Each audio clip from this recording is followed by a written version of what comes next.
The theory Oda never once confirmed, but keeps teasing anyway. Most One Piece theories are wrong, not because fans are dumb, but because the scale is tiny. We keep writing 20,000-word essays about the Void Century and Joy Boy, and the One Piece, as if the end goal is to restore some beautiful lost golden age, when the text is quietly screaming that the job is to finish destroying a world that was already broken. The story isn't about putting Humpty Dumpty back together. It's about kicking him off the wall so hard the wall explodes. People say the world government erased the great kingdom because evil empire bad, to which I say sure, that's cute. But what if that's backwards? What if Imu isn't just a sneaky shadow monarch squatting on the empty throne, but the last surviving remnant or custodian of the first great kingdom, the one that chose to erase itself and then spent 800 years trying to keep its own apocalypse from restarting, that flips the whole brave ancient kingdom versus cartoon fascists narrative into something way messier, and to be fair, way more Oda, because as far as raw ideas go, Oda loves the morally cursed option. And here's an interesting thing. The first pillar we're going to build is Imu, and this erased kingdom as a civilization that broke the world on purpose, unleashed weapons, like the Mother Flame-level tech, and then left behind D-clans and poneglyphs as a kill switch. Not a nostalgia scrapbook. Second pillar, devil fruits. These are not random gotcha pulls from the cosmic slot machine. Vegapunk already told us they're the possibilities of human evolution. Someone wished, for we're just pushing that to its logical, stupid conclusion. Devil fruits are sentient wish-granted concepts failed, or artificial gods from a giant experiment that went wrong. That's why they literally choose users, why they hate the sea, and why the system of powers feels like a pantheon that lost the paperwork third pillar. And this is where people start throwing chairs. Luffy and the Straw Hats are probably the final antagonists to the current world order. Not to us, we're obviously rooting for rubber Looney Tunes Sun God Boy, but to the actual planet, Joy Boy's inherited will might demand that they break the seas, tear down the red line, trigger a sea-level reset, and end the age of pirates entirely. The freest man might be the one who pushes the big blue reset button. Fourth pillar, that reset isn't random. We're talking reverse mountain, all blue, and a world map that has been deliberately sabotaged since before the Void Century. The real treasure might be a completed oceanic circuit, not a chest of gold, and hanging over all of this like a very smug balloon is the Moon Lunarians and Nell's allegedly goofy cover story, and the Skypiea glyphs that straight-up connect space migration, ancient weapons, and modern tech into one timeline. I want to emphasize, we are not treating those as side gags, we are treating them as the roadmap. So structure-wise, we're not doing 4 isolated theory TED Talks, we're weaving 4 messy clusters together. Imu and the erased kingdom devil fruits as failed gods, Luffy as world-ending catalyst, and the sea reset into all blue until patterns start yelling at us if, that sounds insane, remember? Rubber Sun God sounded insane in 2001, and yet here we are, with Nika laughing on top of a government death beam. Next up, we start by breaking the most basic assumption about the empty throne itself, that it represents the absence of a king, when the story has been hinting it represents something much worse. The empty throne is not empty. You're reading it backwards. So let's go back to the most gaslit room in One Piece, the Reverie Chamber. You've got 20 kings, 20 little egos, all dramatically stabbing their swords into the stone and swearing that no one will ever sit on the empty throne. Equality, shared rule, blah blah. No single king of the world. Smash cut to the Gorosei, literally kneeling in that same room, to a shadow cryptid who has already sat on the throne like it's their living room couch. Most people see that and go, okay, hypocrisy, classic world government PR move 90, to which I say, sure, but that's baby's first read of symbolism. This is Oda, the guy who turned rubber into a sun god. He does not build an entire cathedral just to say, politicians lie. The throne itself is doing more work than that. The contradiction isn't just about a secret monarch, it's about a secret history. Here's an interesting thing. The throne is introduced like a negative space. Look, no king. But what if that emptiness is not about a missing person, but a missing era? The way it's framed, the camera lingers on the steps, the swords, the height of the seat, like we're staring at a monument, not a chair. I want to emphasize this. An empty chair is absence, an empty monument is erasure. The real sovereign that's gone is an entire age, the first great kingdom that supposedly lost the Void Century War. Now look at those 20 weapons again. We're told they're pledges of equality, but visually they read like a ritual execution. 20 blades driven into the stone around the throne, pinning the space in place. It's not just, we promise not to sit. It's, we are nailing shut the coffin of the previous world order. As far as set dressing goes, this is basically a ceiling circle drawn in steel. And that's where Imu gets way scarier. Imu isn't just a secret usurper who broke the rules and took the seat. Imu is the executor of the erasure. Their job is to maintain the emptiness. They're not ruling instead of the old system. They're babysitting its grave so nothing crawls back out. The Gorosei kneel not to a king, but to the warden of a dead civilization. Look at the visual language around Imu, always in shadow. A garden full of butterflies that feel like souls pinned in a scrapbook. The way they casually decide to erase Lulucia with a sky laser, like deleting a SAV file to keep your hard drive clean. That's not random cruelty. That's maintenance of an 800-year-old cleanup operation. And then we get the mother flame, this industrialized, Vegapunkified death beam that looks suspiciously like a reboot of whatever ancient world-ending tech nuked God Valley and probably created the Void Century in the first place. The first great kingdom builds an impossible power, loses control, realizes they've broken the world, and chooses self-erasure. Imu is the long-term IT support making sure nobody restores the backup. So, if the empty throne is basically a gravestone for a self-erased civilization, what kind of mistake did they make that's still dangerous enough 800 years later that Imu is literally murdering islands just to keep it buried? The first great kingdom, the world that chose to die. So let's zoom out and commit a one-piece war crime.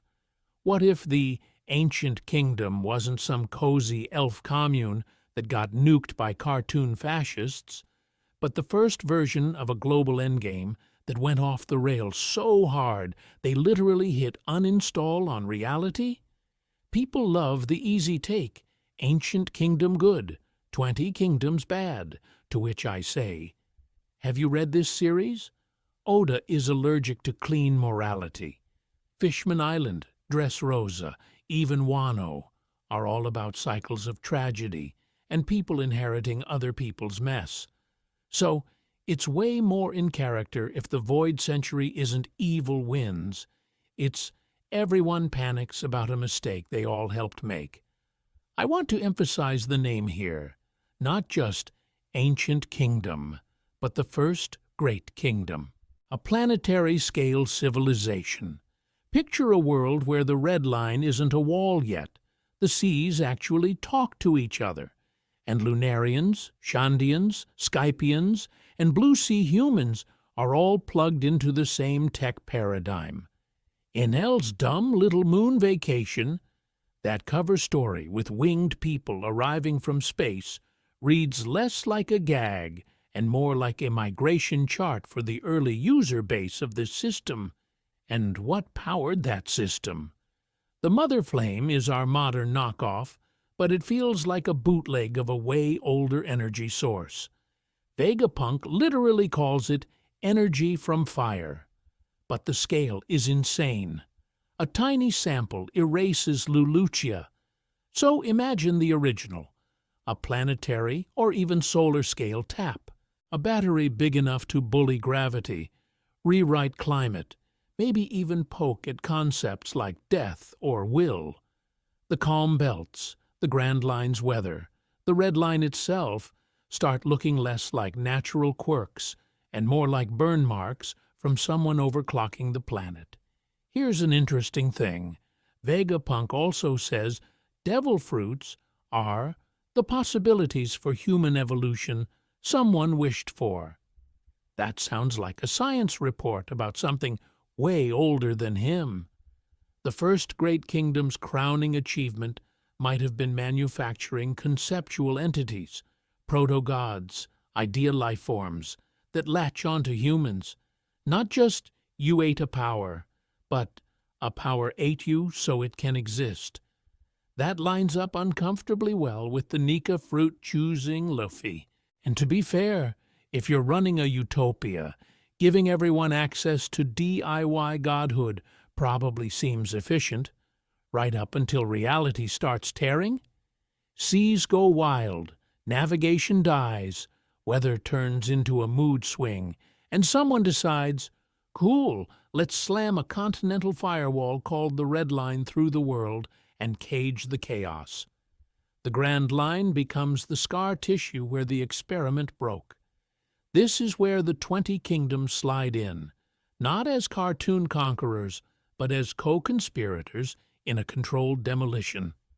They help the first great kingdom shut itself down, bury the tech, erase the manuals. The poneglyphs become the redacted incident report.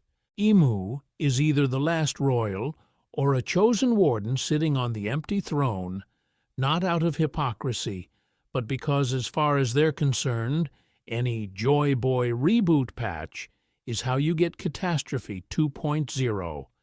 So if their greatest sin was trying to build gods, then the devil fruits we see now are just the fossilized shards of that system. And the real question of One Piece is whether this era is about to wake those ideas up all the way again. And if that's true, then we need to talk about what a world full of half-asleep gods actually wants. Devil fruits as failed gods, the wish that broke the world. So let's actually take Vegapunk at his word for a second, which is already a dangerous game. He tells us that devil fruits are born from the desires of people, that they're the possibilities for human evolution someone wished for. That is not a science answer. That is a your biology teacher suddenly starts talking about souls answer. Early One Piece treats fruits like random gotcha power-ups. You eat the funky mango, you become a jacket. Congratulations. Vegapunk quietly walks in and says, yeah, these are literally crystallized human longing. And to be fair, that tracks way better with what we actually see. Flight, fire, ice, time, darkness, turning into a literal god of the sea may be not a coincidence.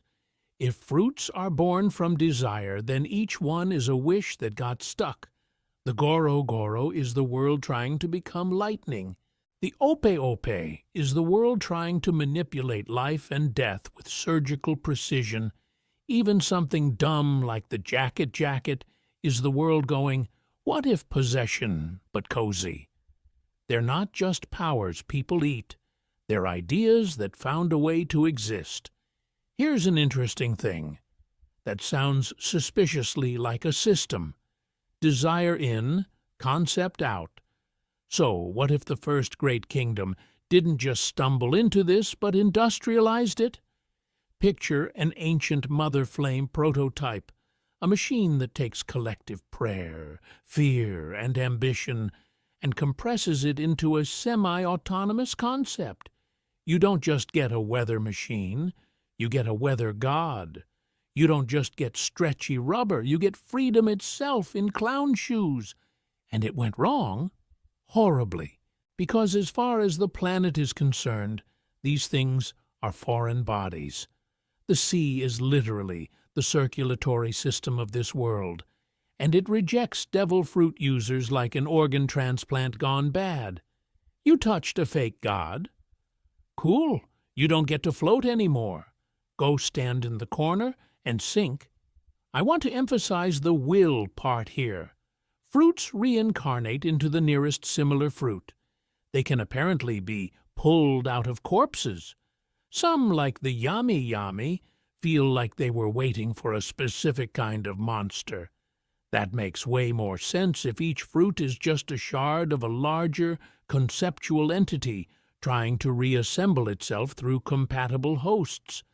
And then we hit the Hito no Mi, model Nika. On paper, it's the goofiest thing alive. In practice, it's so dangerous the world government literally renamed and reclassified it like a PR department burying a scandal. That's not how you treat a quirky rubber boy. That's how you treat a suppressed God concept that once almost rewrote the rules of reality. Zoans in general feel like the most unstable version of this because they're not just concepts, they're living entities. Mythical Zoans are basically the closest we've seen to full gods. Luffy's heartbeat turns into war drums, his cartoon physics override logic, Chopper's monster point hijacks his body. Sengoku becomes a literal golden Buddha. These aren't transformations, they're possessions with a good benefits package. So if devil fruits are failed, fragmented gods born from human desire, the real question isn't, what power would you eat? It's, what is this world trying to evolve into so badly that it keeps spawning gods? And why is someone like Imu willing to burn entire islands off the map just to stop that idea from ever finishing the job?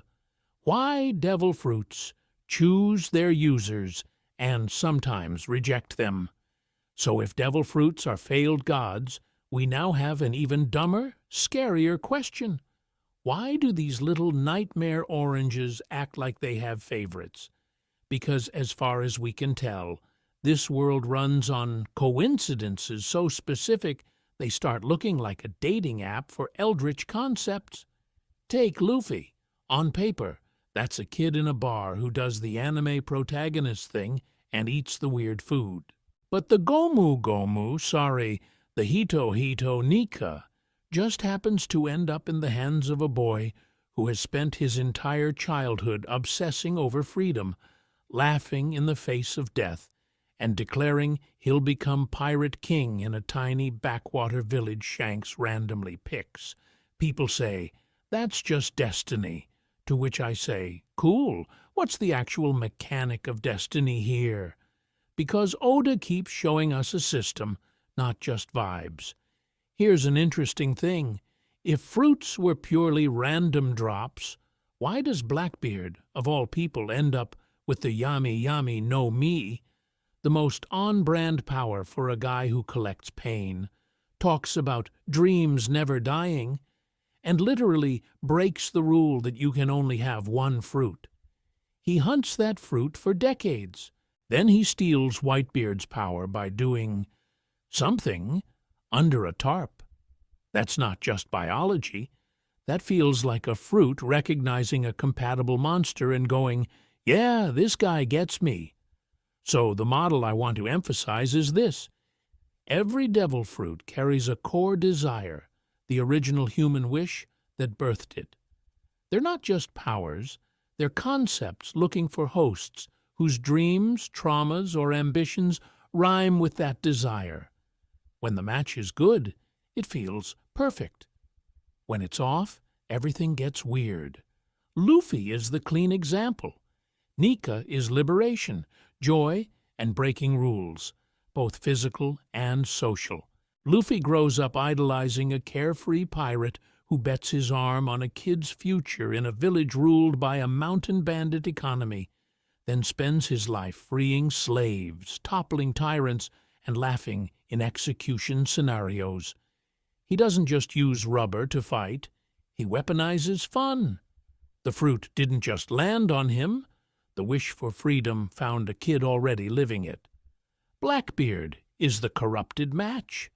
If Yami Yami is the desire to control, erase, or hoard other powers, Teach is built for it. Abnormal body, freakish pain tolerance, zero fear of self-destruction, and a theology of fate chose me. He's what happens when a control-obsessed wish finds a control-obsessed man.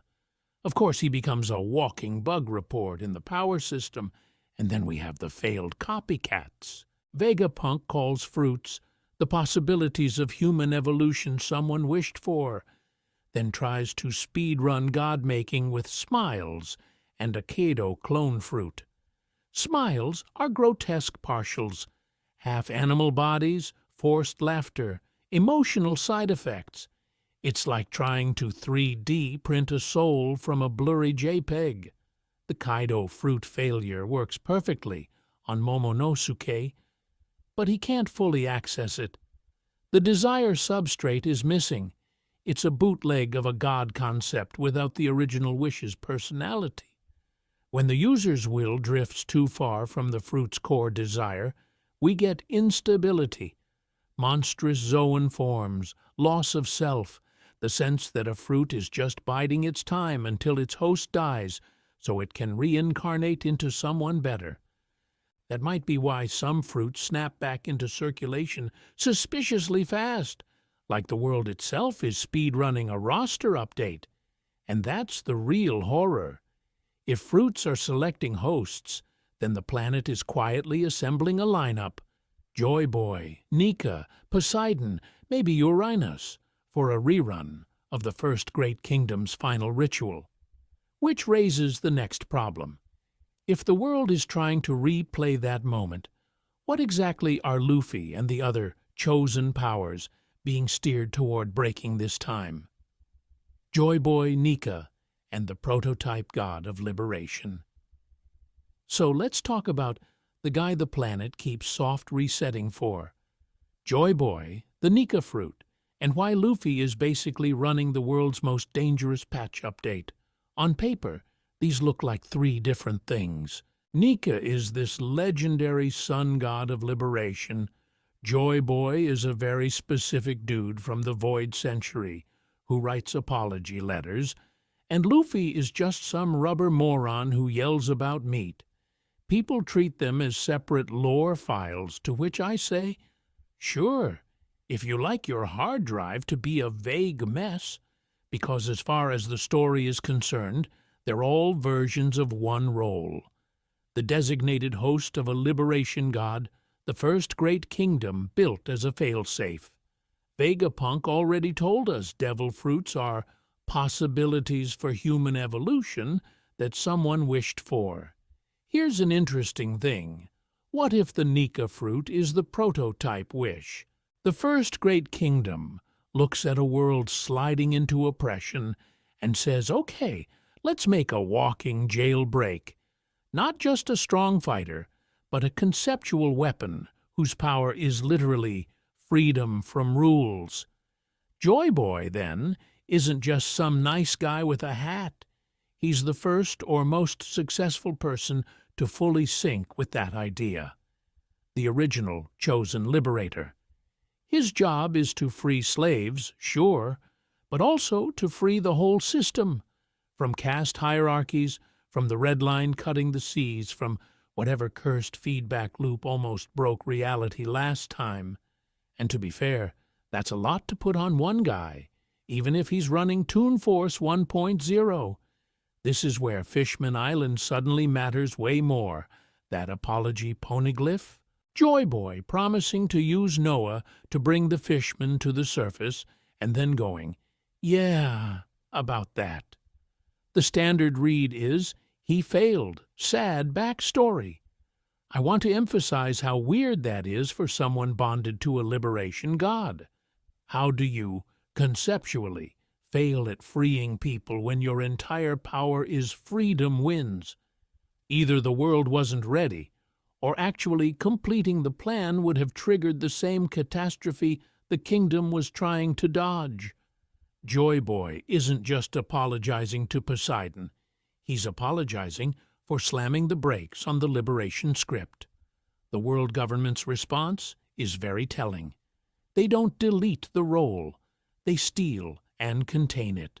The giant straw hat in Mary Joy suddenly reads less like Oda meme and more like a ceremonial crown or reliquary for the Nika host.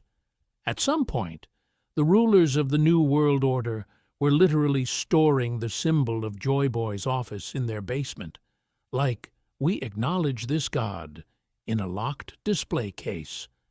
Fast forward 800 years. The Nika fruit keeps dodging capture. The straw hat ends up on Roger and then Shanks, and then Luffy, and the role reinstalls itself on a guy who has zero interest in stability. Gear 5 isn't just a power-up. It's the liberation concept finally reasserting its full settings. Physics bends into cartoon logic because the underlying idea is nothing is obligated to obey.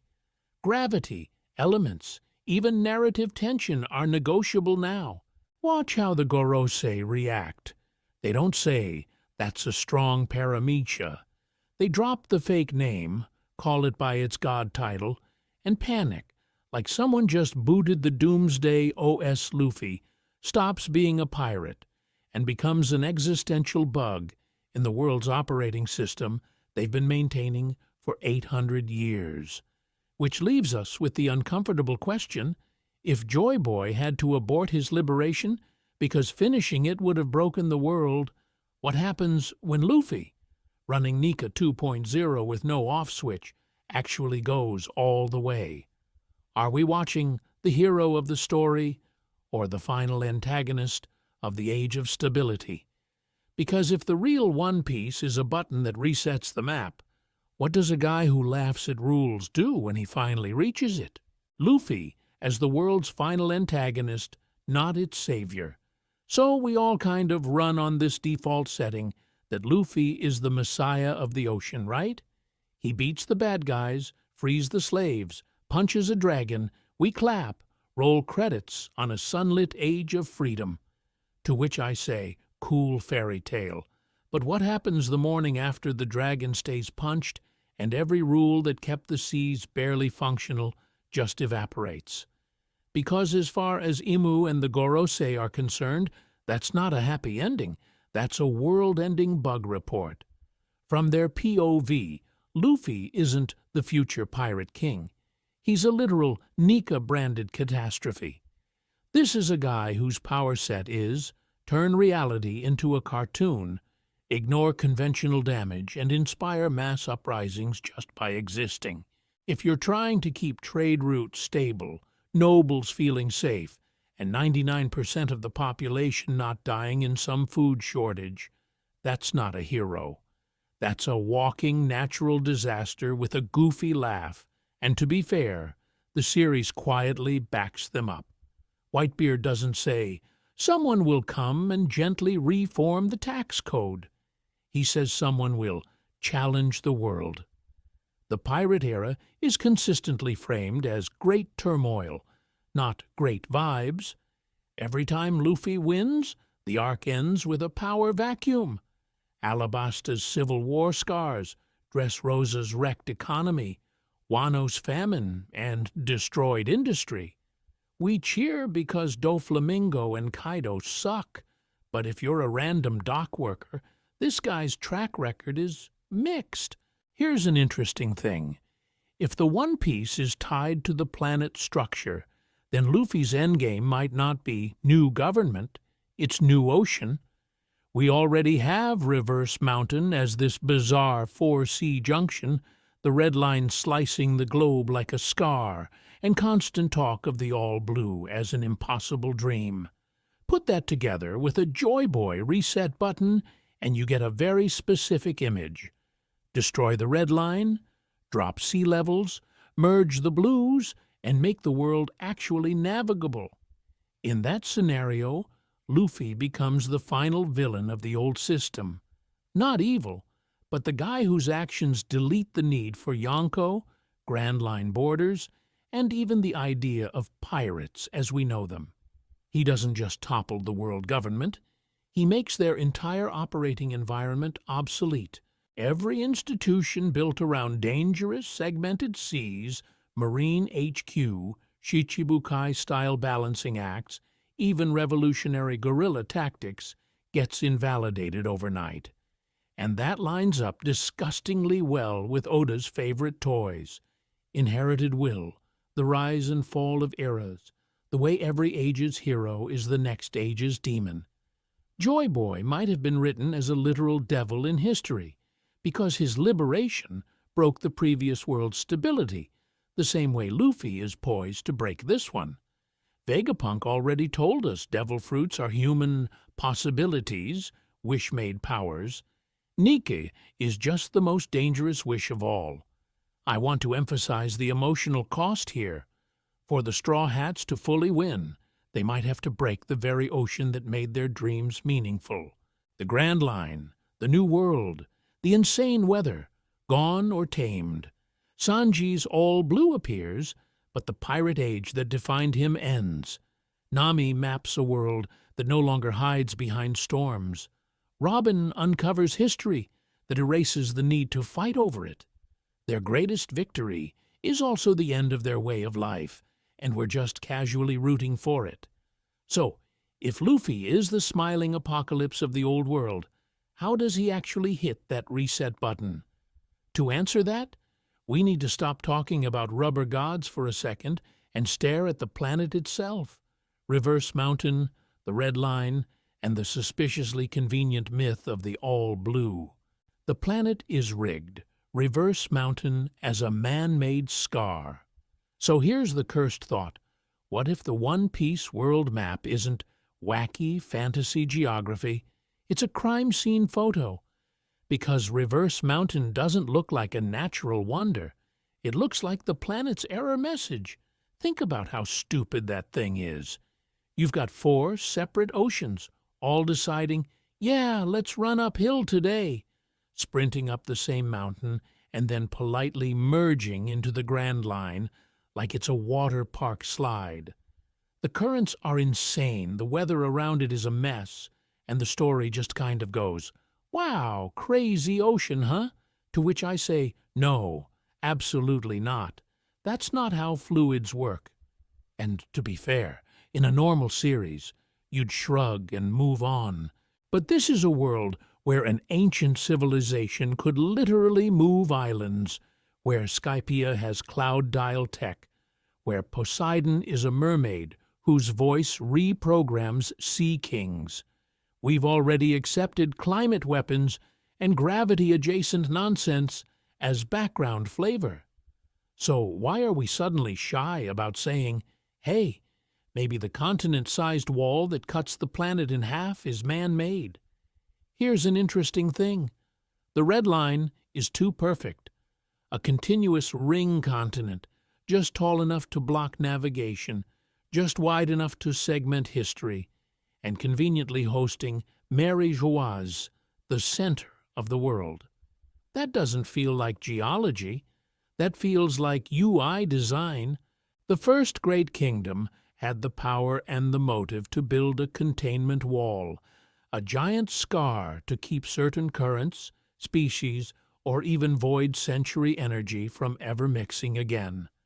Reverse Mountain then becomes the pressure valve in this system. You can't have a fully sealed world, or the seas literally eat the planet. So you carve one ridiculous mountain where the 4 blues leak into the Grand Line in a controlled way. Limited exchange, no true global equilibrium, and crucially, no all blue. As far as the world government is concerned, The all-blue isn't a chef's dream. It's a catastrophic failure state. Now add the calm belts, perfectly windless, currentless strips hugging the Grand Line, packed with sea kings. That feels like zones where the ancient energy grid has been turned off, like someone unplugged the weather. The sea kings either evolved in that vacuum or were left there as semi-divine guard dogs, patrolling the off switches of the old world. And I want to emphasize, the Grand Line's random climate and cursed magnets stop looking random once you admit the planet is rigged. Vegapunk basically tells us ancient tech could rewrite nature, so those erratic log poses and island-sized microclimates. That's what decaying climate and gravity manipulation looks like when it's been badly patched for 800 years by a government whose best scientist is still playing catch-up, which is where the One Piece itself stops being just treasure and starts sounding like a root password, a key, a map, or a control system that can undo the red line segmentation, reboot the grid, and let the seas settle into a new, more natural shape. Maybe the real sea level reset is literally blowing a hole through Mary Joy's and watching the oceans rush in. So if this world is physically rigged against the all-blue, what kind of event, or what kind of rubber-brained person, does it actually take to snap the scar tissue and let the planet breathe again? All blue as a sea-level reset button, not just Sanji's dream. So when we say sea-level reset, we're not just talking about some cute climate change metaphor. We're talking about Sanji's childhood dream being the literal apocalypse patch notes for the planet. All blue stops being a cozy Chef Disneyland and starts looking a lot more like version 2.0 of the biosphere, which is a fun thing to put on your bucket list. Standard reading first, in story, All Blue is this mythical ocean where fish from east, west, north, and south blue all hang out, smoke a metaphorical cigarette, and let cooks go nuts. Zeph frames it as a romantic legend. Bharati treats it like a sailor's fairy tale, and Sanji, bless him, is basically the kid who wants to find the ultimate Whole Foods. It's personal, it's small, it's almost wholesome. But here's an interesting thing.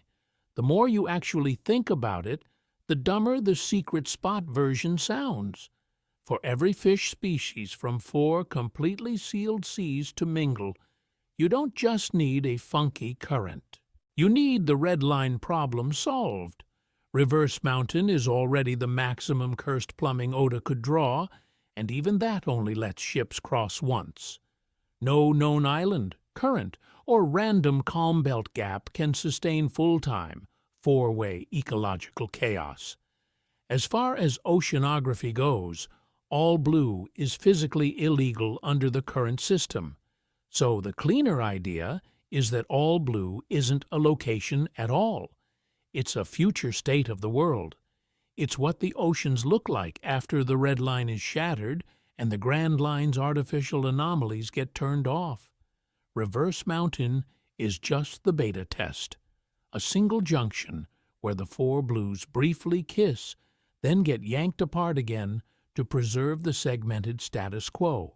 It's the world saying, look, this is technically possible, but also, no, you don't get to have nice things. And I want to emphasize how brutal that makes Sanji's dream. He's not hunting a hidden lagoon. He's unknowingly wishing for the post-reset world Joy Boy failed to create. Luffy, with the Nika fruit that literally exists to liberate and break systems, is the one idiot perfectly designed to press that button. To which I say, of course, the Rubber Man is the final natural disaster. From the world government's angle, this is a nightmare. Their entire power structure is built on controlled trade routes, choke points, and weaponized calm belts. You blow up the red line, merge the seas, and suddenly shipping lanes are free. Fish stocks redistribute, and every island they've starved into obedience can just leave. A true all-blue doesn't just collapse their economy, it erases the board they're playing on. Now plug in Noah and Fishman Island. Noah is a migration ark parked under the one structure holding the ocean apart. Poseidon commands sea kings. Fishmen dream of the surface. You don't draw that triangle by accident. Whether the sea level rises, the red line sinks, or both, someone has already planned for a world where the walls are gone and the races and the fish have to adapt fast. And if the reset key isn't on the surface, where is it? The Skypea poneglyph already ties Sky Islands to Poseidon and Void Century tech, and Enel's goofy moon adventure shows winged people coming from space. The real instructions for breaking the planet might be written above it, in ancient sky glyphs and lunar ruins, waiting for someone dumb enough to read "Do not push" as a personal challenge. The Moon Roadmap, Enel's cover story, wasn't a joke.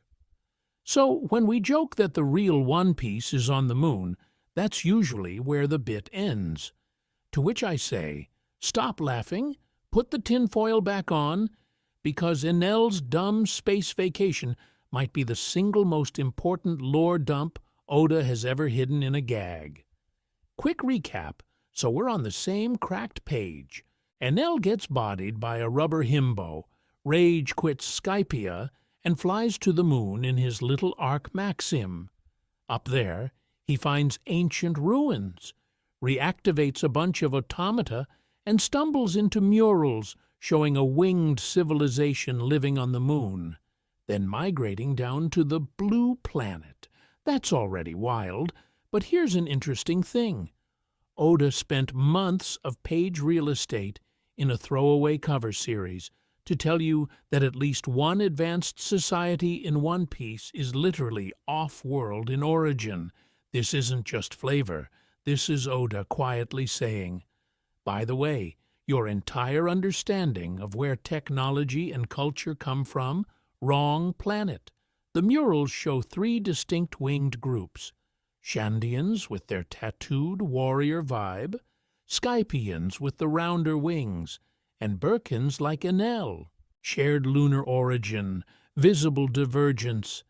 It's a migration chart and a family tree smashed into one, and it makes the whole Sky Island ecosystem feel like a fragmented diaspora instead of some random cloud gimmick. Now, line that up with the first great kingdom. People act like that kingdom is just some big castle that got nuked, because as far as the average theory goes, that's easier to picture. I want to emphasize, if Moon people brought down dials, Sky Island tech, and maybe early Mother Flame-style energy, then the Great Kingdom wasn't just politically advanced, it was running on alien infrastructure. Sky Islands, weather manipulation, sea-level control, all plugged into a clean, near-infinite power system we only see echoes of. Enel's automata run on that same mysterious energy Vegapunk is obsessed with. Vegapunk literally talks about a natural, abundant power source that could change the world. And to be fair, that sounds a lot like a safer, earlier form of whatever insane reactor the Mother Flame is using. The world government weaponizes it. The moon ruins look like the original user manual. And those ruins don't just show cute robots. We see star charts, planetary diagrams, and tech clearly tied to weather and sea currents. That's not decoration. That's a roadmap for planet-scale engineering. Imagine the first great kingdom reading those glyphs and going, "Cool, we can rearrange oceans." Imagine the Gorosei reading the same thing and going, "Cool, nobody else is ever seeing this." Suddenly, Skypea's poneglyph and the Shandians make more sense. Their ancestors aren't just random guardians, they're holding a fragment of the reset plan. Their land getting blasted into the sky in some ancient upheaval stops being a coincidence and starts looking like someone trying to kick a crucial puzzle piece out of reach. So if the moon holds the blueprint for fixing the world, who besides Enlil has actually read it? How much of the world government's fear is not vague paranoia, but the very specific knowledge of exactly what that blueprint can do, and who Joy Boy might be planning to use it on? Lunarians, Skypians, and the First World Government. And if the moon is the blueprint, then the people built off that blueprint are the original engineers. Which brings us to the guys literally labeled gods, and then almost immediately genocided. Lunarians are such a wild narrative flex, nearly extinct, fire-based bodies, black wings, living atop the red line like it's their personal balcony, and hunted by the world government for a research bonus that sounds suspiciously like, "Please let us dissect your entire species."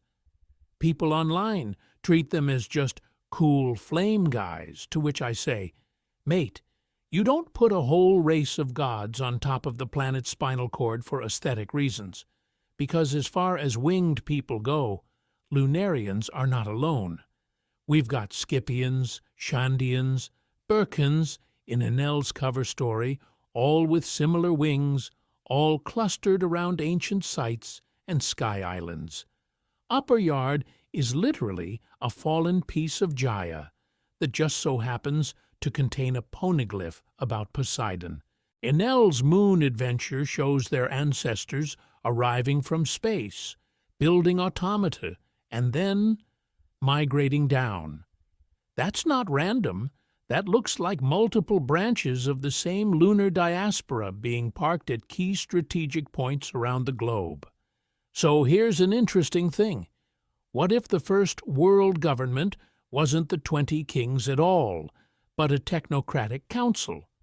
On one side, the human rulers of the first great kingdom.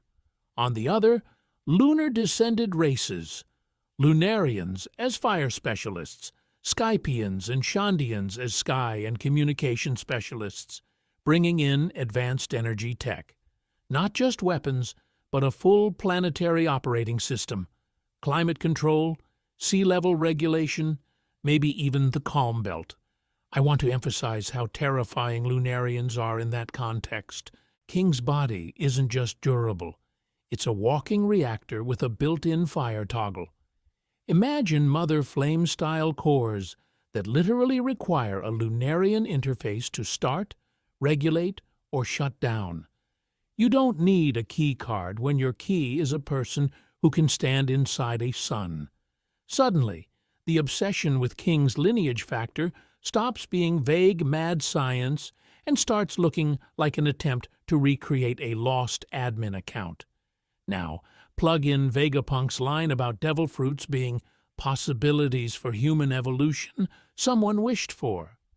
The God concept experiment goes wrong. These living ideas start rewriting biology.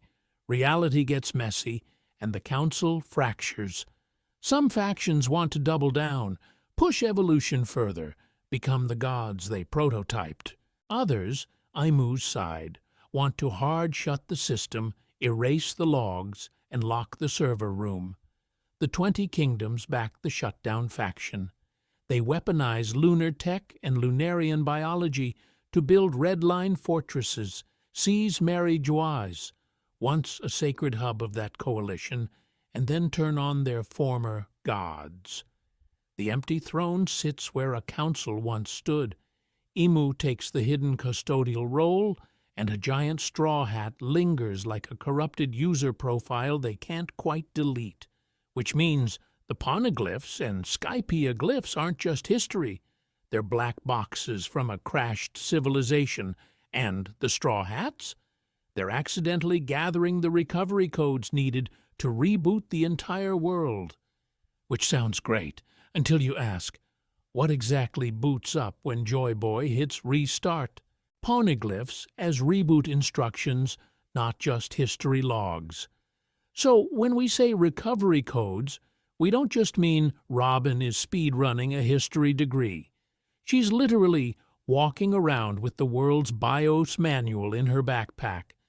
Because as far as the story tells us, poneglyphs are these indestructible stone tablets covered in ancient text that almost nobody can read.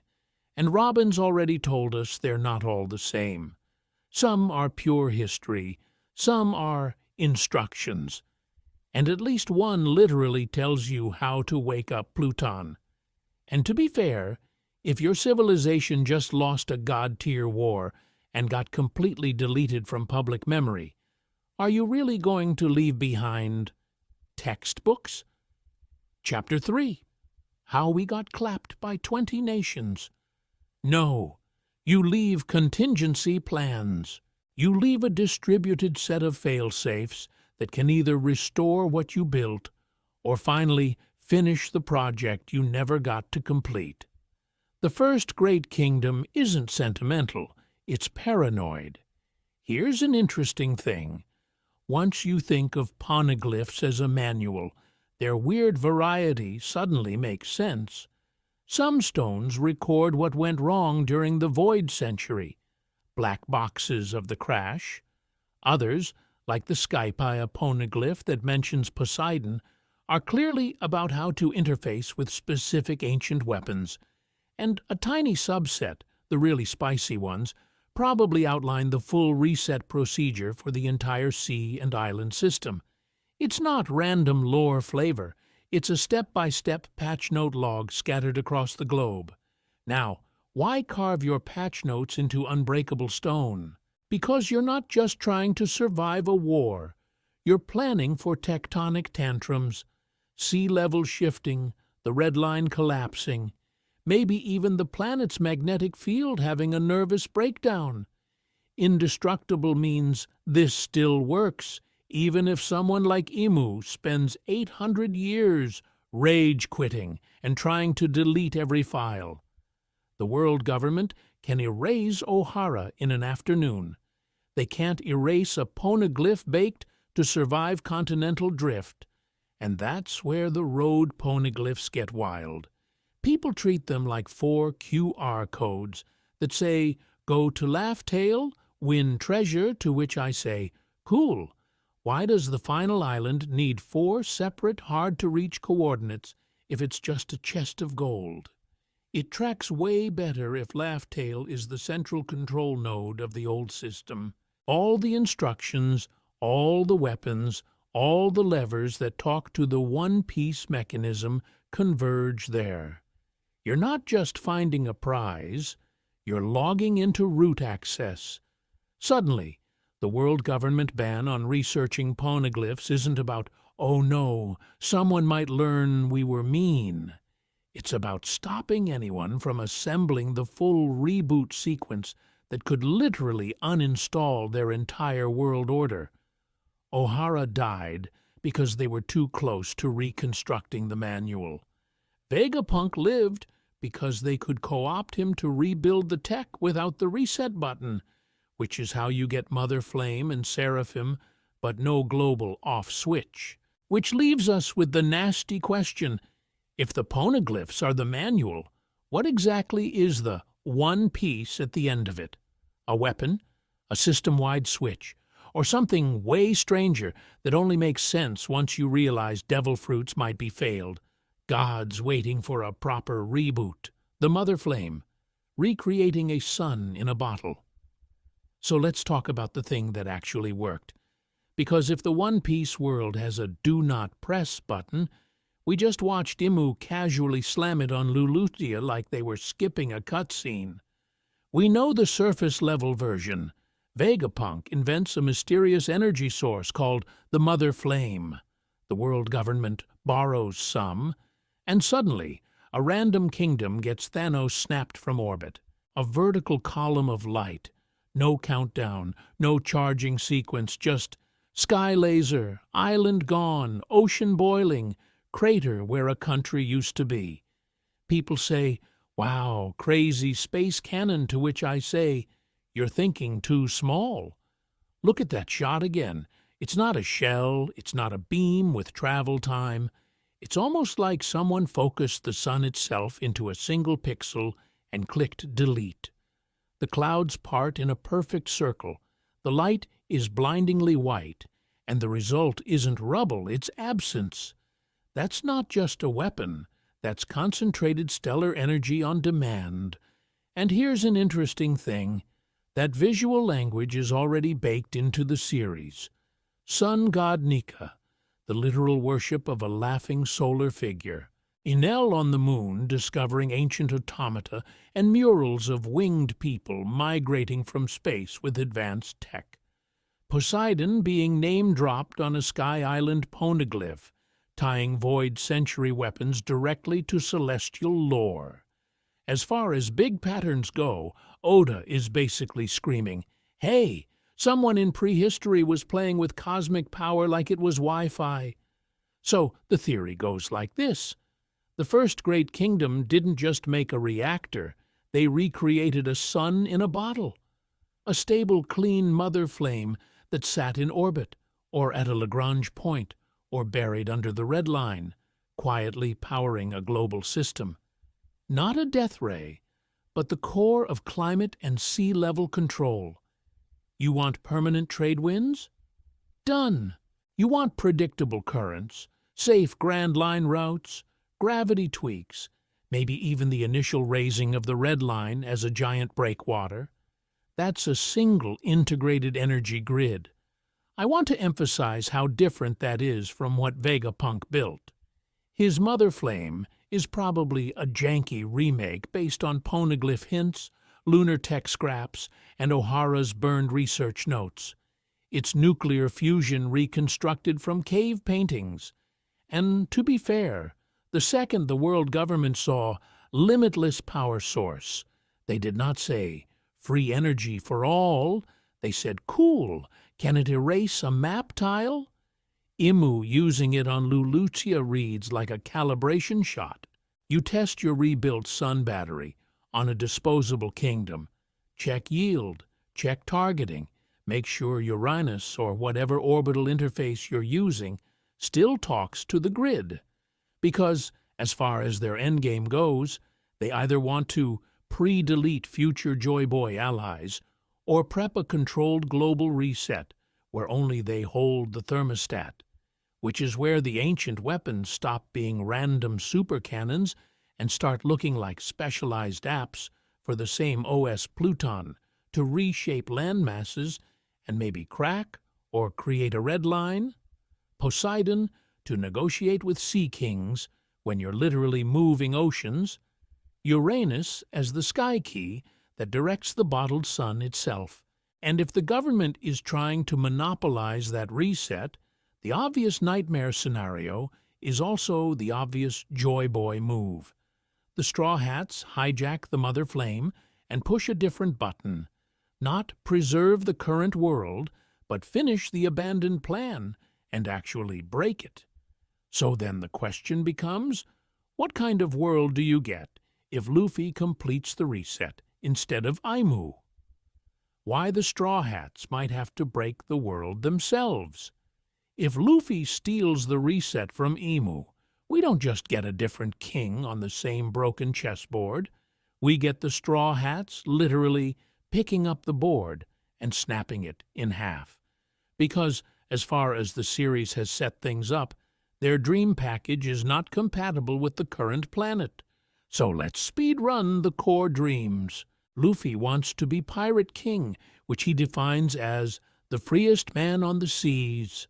Nami wants a map of the entire world, not most of the Grand Line except the parts the government nuked.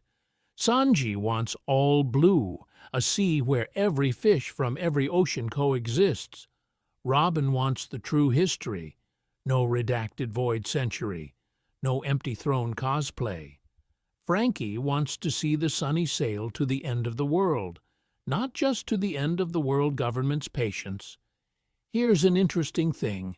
All of those sound different, but they converge on one outcome: a fully explored, unified world.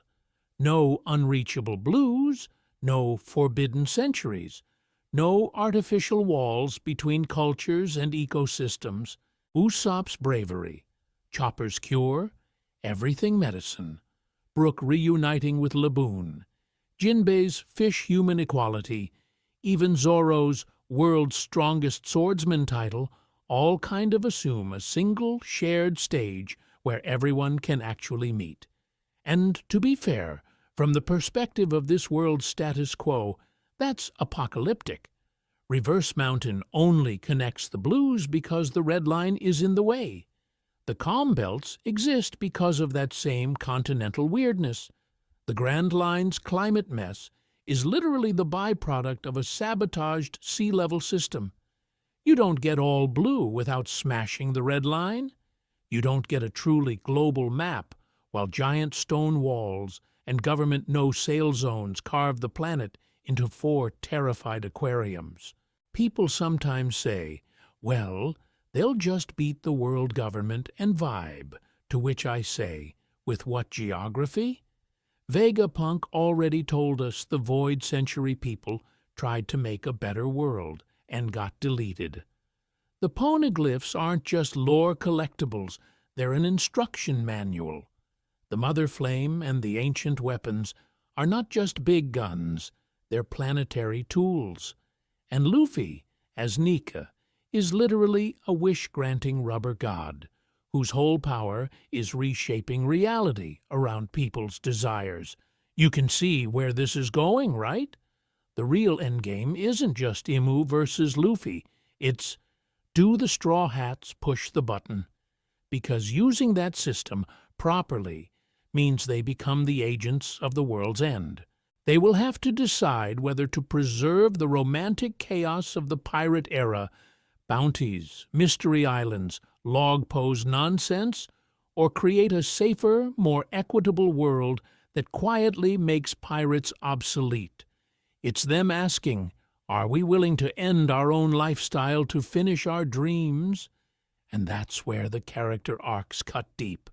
Nami's whole life was shaped by Arlong weaponizing borders, and this sea is for us, that sea is for you. Of course she'd burn the red line if it meant no village ever gets trapped like Kokoyashi again. Sanji's chivalry and hatred of hunger only truly win if food sources and migration aren't gated by impossible routes and calm belt monsters. Robin cannot have the true history while censorship is physically built into the planet's crust. Frankie's dream of the Sunny reaching the end of the world hits different if the end of the world is an actual, literal reset event. So imagine the emotional climax not as the final punch, but the quiet moment after. Laboon waiting at Reverse Mountain while the mountain itself starts to crumble. Nami watching coastlines redraw under her pen. Sanji feeling the currents shift as fish from every sea start mixing for real. Luffy laughing as the age of pirates dissolves behind him, knowing he just killed the very era that gave him a family. And I want to emphasize, that's where One Piece gets weirdly philosophical. In a story where inherited will matters more than blood, whose will is this reset actually fulfilling? Joy Boys? The first great kingdoms?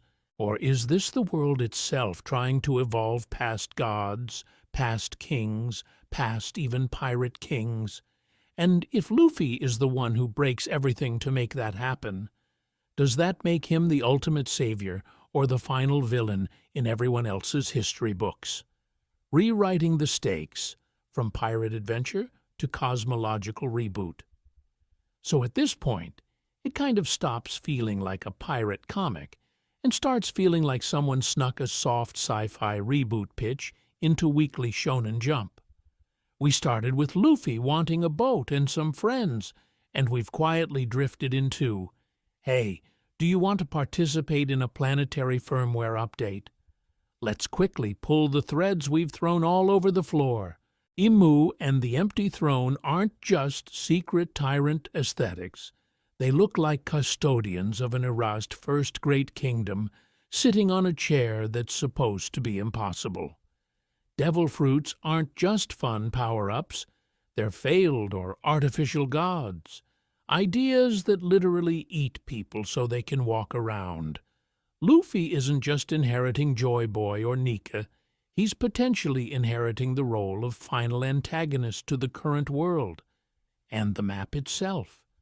Reverse Mountain, Red Line, the Calm Belts. That whole mess reads like a containment system for oceans, weapons, and maybe reality itself. All of that converges on one very stupid, very big idea. One Piece is not about treasure. It's about whether this world finishes or rejects a giant experiment kicked off by off-world migrants with God-making tech. The Lunarian wings on the moon walls, Enel's goofy space vacation, the automata factories. That's our pilot episode. The first great kingdom looked at a new planet and said, "What if we gamified divinity?" And now we're living inside the patch notes.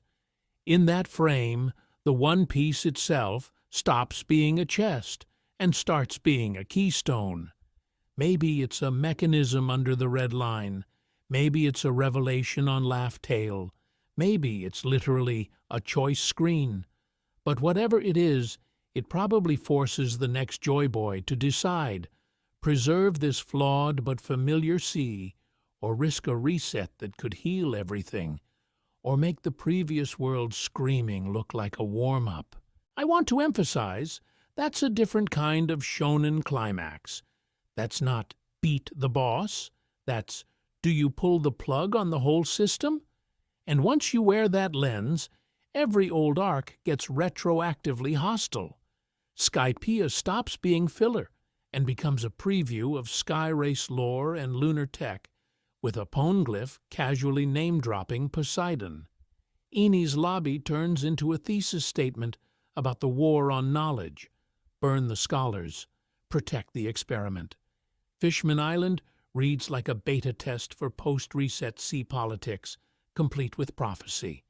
Wano is literally the tutorial zone for ancient weapon interfaces and Joy Boy's return flag. Now, and to be fair, a lot of this is speculative. Oda probably did not have Cosmological OS Update written in his early drafts. But here's an interesting thing. The patterns around energy, desire, and planetary structure are way too consistent to write off as coincidence. Vegapunk calling devil fruits possibilities for human evolution is doing a lot of quiet heavy lifting here.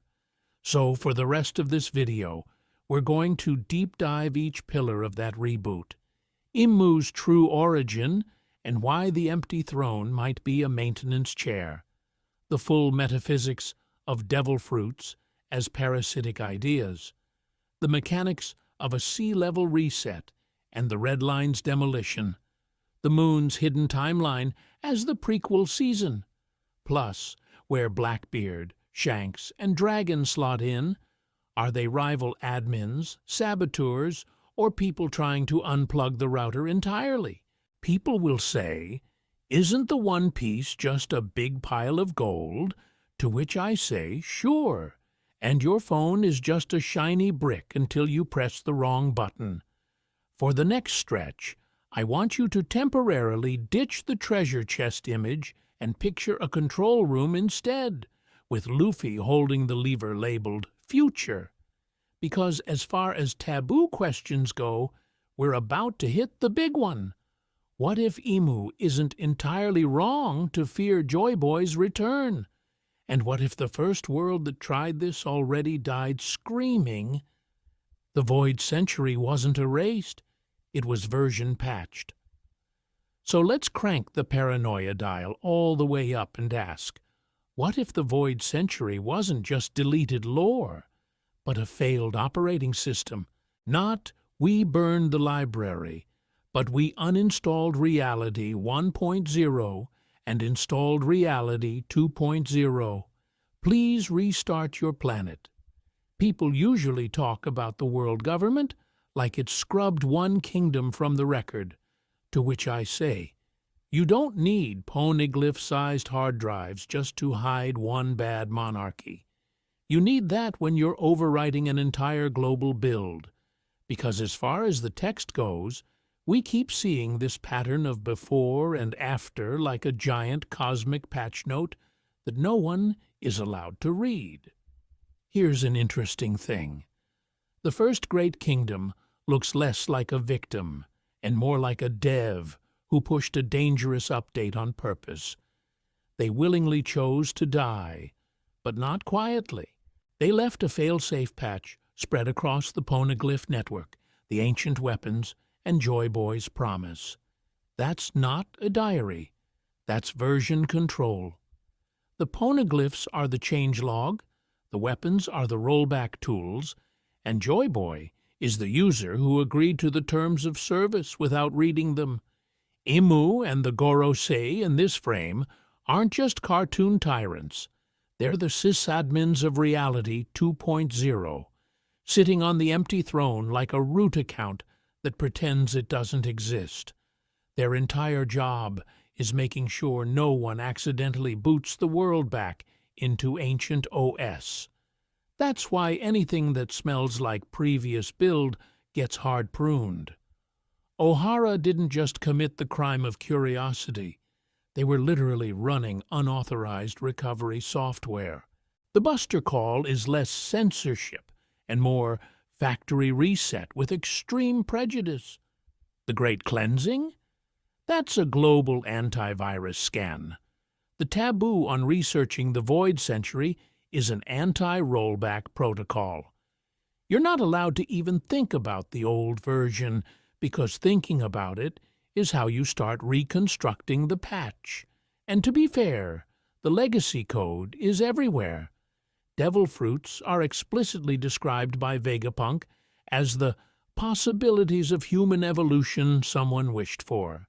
That sounds like modular plugins from the old system still running on emulation. The D-Clan bloodlines, ancient weapons like Poseidon, even Nika's goofy rubber god fruit are all stray processes from Reality 1.0 that never got fully uninstalled. This also explains the weird tech mess.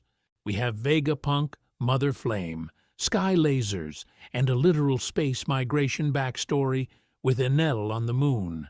But the main world is stuck in vague medieval Europe with boats. The patch throttled progress on purpose to prevent another global update war. You can have genius, but only in sandbox mode under marine supervision with a kill switch. I want to emphasize, in this theory, Luffy isn't just here to beat Imu. He's the final installer. Joy Boy's successor isn't the rebellion. He's the dangerous, irreversible update the First Great Kingdom queued up centuries ago. The real question is, what happens to everyone else when he finally hits Apply Changes? Because the next pieces of lore we're about to touch, Devil Fruits, the D-Name, and that very breakable red line, start looking a lot scarier once you realize they might be the reboot script. Why the world government secretly needs pirates to exist. So when we say Joy Boy is the update that breaks the operating system, we also have to ask, who's been doing tech support on this cursed world for 800 years? Because as far as the story shows us, the world government isn't actually trying to delete piracy. It's running piracy like a background app. On paper, they hate pirates. Buster calls, public executions, giant sea-stone handcuffs, the whole PR package. But here's an interesting thing. The seas are absolutely infested with pirates, and the world government kind of just lets that ride. You'd think if they really wanted stability, they'd go full fascist Pokemon Go and catch 'em all. Instead, what we see is a controlled ecosystem. Dangerous people with world-shaking potential are scattered across the map, busy chasing treasure, turf wars, and personal vendettas instead of uniting into one Void Century-themed group chat. That's where the Shichibukai start looking less like a quirky gimmick and more like a literal pirate management program.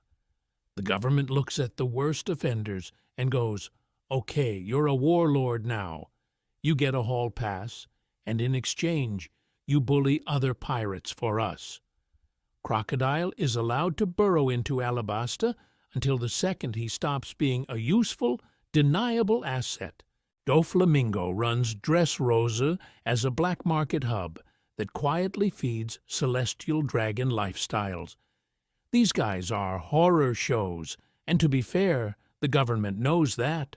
They're just weaponized horror shows pointed at other threats. And if you zoom out, the pattern gets worse. Kaido in Wano is technically too strong to touch, but functionally he's a regional firewall. His presence keeps Wano locked, keeps information locked, keeps a potential anti-world government super forge locked. Pirates as containment units, pirates as excuses. We'd love to help citizens, but wow, that Yonko sure is a problem. Guess we need more funding and more authority. Now roll back to the start of the Age of Pirates. Roger's execution is supposed to be the ultimate anti-pirate statement, and he just happens to shout the single greatest recruitment ad in history. People say, well, that was his last act of rebellion. To which I say, maybe. Or maybe it was the compromise. A controlled age of chaos instead of an outright revolution. Roger knows the Joy Boy update is coming due. The Void Century truth is too big to sit on, and the government knows they can't stop that forever. So you trigger a pirate boom that vents pressure across 1,000 little crews instead of one coordinated uprising. Bounties fit perfectly into this. They look like wanted posters. They act like risk tags in a global balancing algorithm.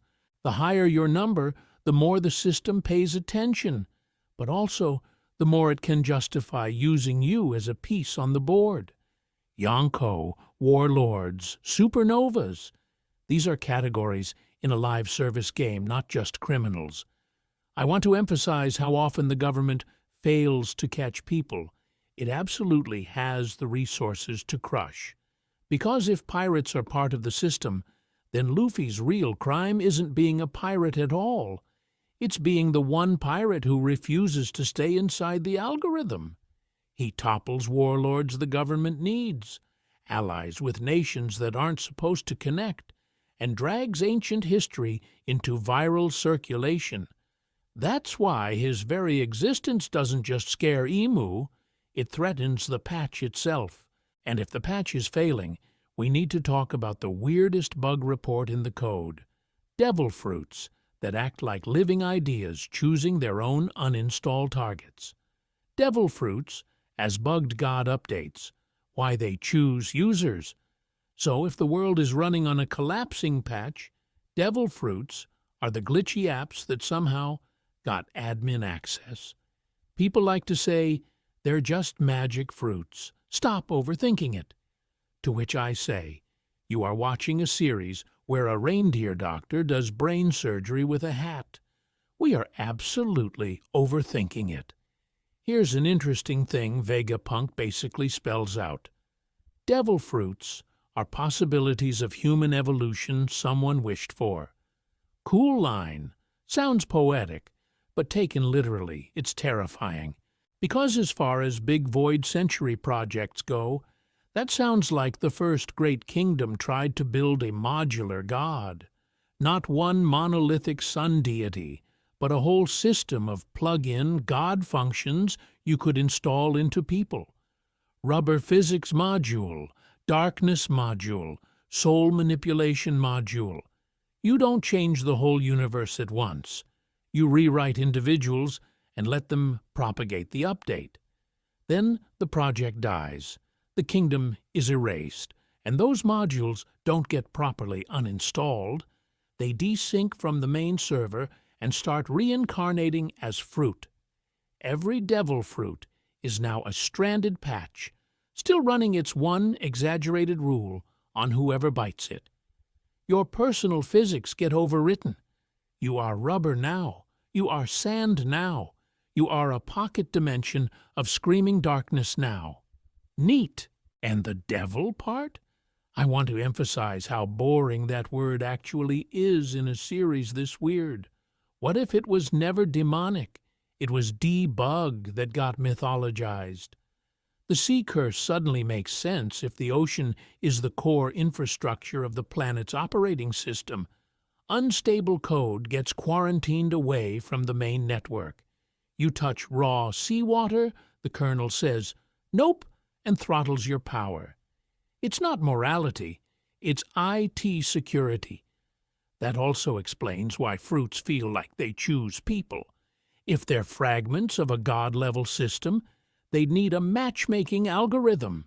They resonate with latent desires, traumas, or roles the world needs filled. Luffy isn't randomly rubber. The Nika model locks onto someone whose whole being screams elasticity and freedom, then quietly nudges fate until he's the one who bites it. Law grows up in a slaughtered city, obsessed with life and death, and of course the Ope Ope finds him. Robin spends her childhood erased, forced into isolation, so she gets the power to be everywhere at once, and finally read the world that rejected her. Zoans crank this up by hybridizing you with a stored entity. Especially mythical Zoans feel like partial God installs, not just animals, but concepts. That's why we get cursed objects like lasso and Funkfried. The will of the fruit can run on anything with enough complexity, even a gun. That's not a demon. That's a self-booting program. And then Blackbeard walks in like a walking patch panel. His body can host multiple modules, which is less weird guy with a big coat and more ancient server chassis accidentally walking around. If anyone is running close to the original configuration, it's him, which makes Vegapunk's fake fruits and the Mother Flame feel a lot less like innovation and a lot more like desperate cosplay. They're not inventing new powers. They're trying to recreate the original catastrophic update. And next, we need to talk about what happens if someone finally installs the full thing. The sea hates you on purpose, the true logic of the devil fruit curse. And next, we need to talk about what happens if someone finally installs the full thing. Because the moment you say full catastrophic update, the series quietly raises its hand and goes, "Hey, what if the operating system fights back?" We treat the devil fruit curse like this goofy side effect. You ate the swim fruit, to which I say, cool, enjoy never swimming again. But that's such a weird, specific punishment that it starts to feel less like a random drawback and more like an automated security protocol. Vegapunk already told us fruits are possibilities of human evolution that someone wished for. That's unauthorized code. Every fruit is a little jailbreak on reality. Rubber humans, darkness singularities, pocket dimensions in your body. If the world is a closed system, then devil fruits are malware, and the sea is the antivirus. Touch salt water, the system scans you, goes, "That's not my file," and hard crashes your buoyancy. Here's an interesting thing. One Piece keeps hinting the planet isn't just rocks and water, it's listening. The Sea Kings literally hold conversations about destiny. They recognize Shirahoshi as Poseidon. They talk about two sovereigns and a promised time. That's not just animal instinct, that's distributed ocean consciousness. The fish are running the cloud, and Poseidon's whole job is talking to that cloud. She doesn't shoot laser beams, she issues commands. If the Sea Kings are the neurons, Poseidon is root access. The prophecy about two sovereigns sounds a lot less vague when you frame it as the ocean waiting for a specific, approved patch to reality, not a million randos walking around with bootleg god fragments installed. I want to emphasize how consistently the story punishes fruit users at sea. Luffy, who is made of optimism and plot armor, has almost died to drowning more times than to actual villains. Arlong Park, Alabasta, Water 7, Marineford, Wano. Water is the one enemy he never really beats. Blackbeard, the guy hoarding the most illegal code possible, is hilariously dependent on ships and meat shields. As far as design goes, the world is screaming, "You can bend my rules on land, but the ocean is non-negotiable." In universe, that's because their bodies are literally running foreign code. Their personal physics no longer match the sea's baseline OS, so when they touch it, the connection fails. They don't just get weak, they desynchronize. The world stops recognizing their right to float. But then we have ancient weapons. Poseidon is basically an admin key that can override the sea's default hostility. A Shirahoshi who fully understands her power could, in theory, tell the Sea Kings, "Carry this ship, ignore that user, let this walking exploit pass."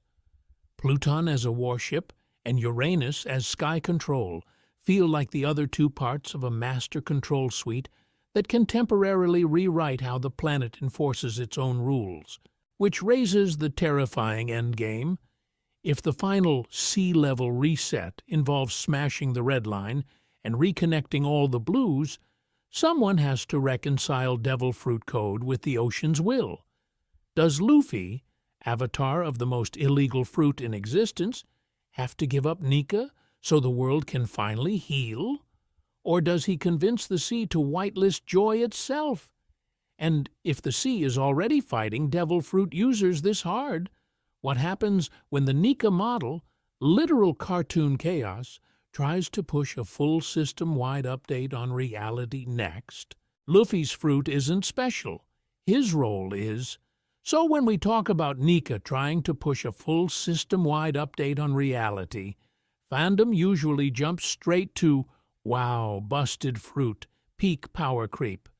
To which I say, mate, you are a rushed system, because as far as One Piece has ever told us, Luffy has never been scary just because of what his body can do. Here's an interesting thing. The first time the Gorosei really panic about Luffy, it's not framed like a battle calculation. It's not, "Oh no, Rubberman now has Toon Force, our DPS charts are ruined." It's, "This name, this will, this legend has reappeared at literally the worst possible time." The world is already a vague mess. Imu is secretly sitting on the empty throne. Mother Flame just nuked an island. The seas are boiling with rebellion. Dropping Joy Boy 2.0 into that is not a power-up, it's a catalyst. And I want to emphasize Luffy's pattern here because it's been absurdly consistent from East Blue onward. He doesn't conquer Drum, he kicks out Wapol and walks away. He doesn't rule Alabasta, he topples Crocodile and hands the keys back to Vivi. Enies Lobby, Fishman Island, Dressrosa, Wano. Every time he breaks a local mini-patch of oppression, refuses the throne, and sails off. He is literally a roaming decentralization update. Wherever there's a stable, awful system, he smashes the admin role and lets the users figure it out. That's where Joy Boy's failure starts to look interesting. The Void Century feels like the story of a liberator who pushed freedom so hard he couldn't keep the world from snapping back into something worse. The first great kingdom gets erased. The world government installs one giant restrictive patch over history, and suddenly Imu is hoarding Mother Flame while the rest of the planet copes. Joy Boy leaves a promise because he couldn't reconcile liberation with stability. Luffy is that promise logging back in. And to be fair, Nika probably wasn't a one-time-only geisha pull. Other candidates could easily have popped up across history. People who inherited that fruit, or that role, or both. But maybe the user's personality was off. Maybe the world wasn't cracked enough yet. Maybe someone with Nika powers decided that being a comfy warlord was easier than being a walking revolution. The fruit can stretch bodies. It can't fix cowardice. Luffy is uniquely dangerous because his internal code is hilariously simple and completely unpatchable. Freedom, friends, adventure, that's it. No for the greater good clause you can exploit. No secret ambition you can buy off. He is too dumb to co-opt and too stubborn to stop. That's why Shanks doesn't just go, "Oh, cool, mythical fruit dibs." He looks at this crying kid who won't back down from mountain bandits and bets the future on him. Not on the Nika model, on the user who will never compromise the core of his dream.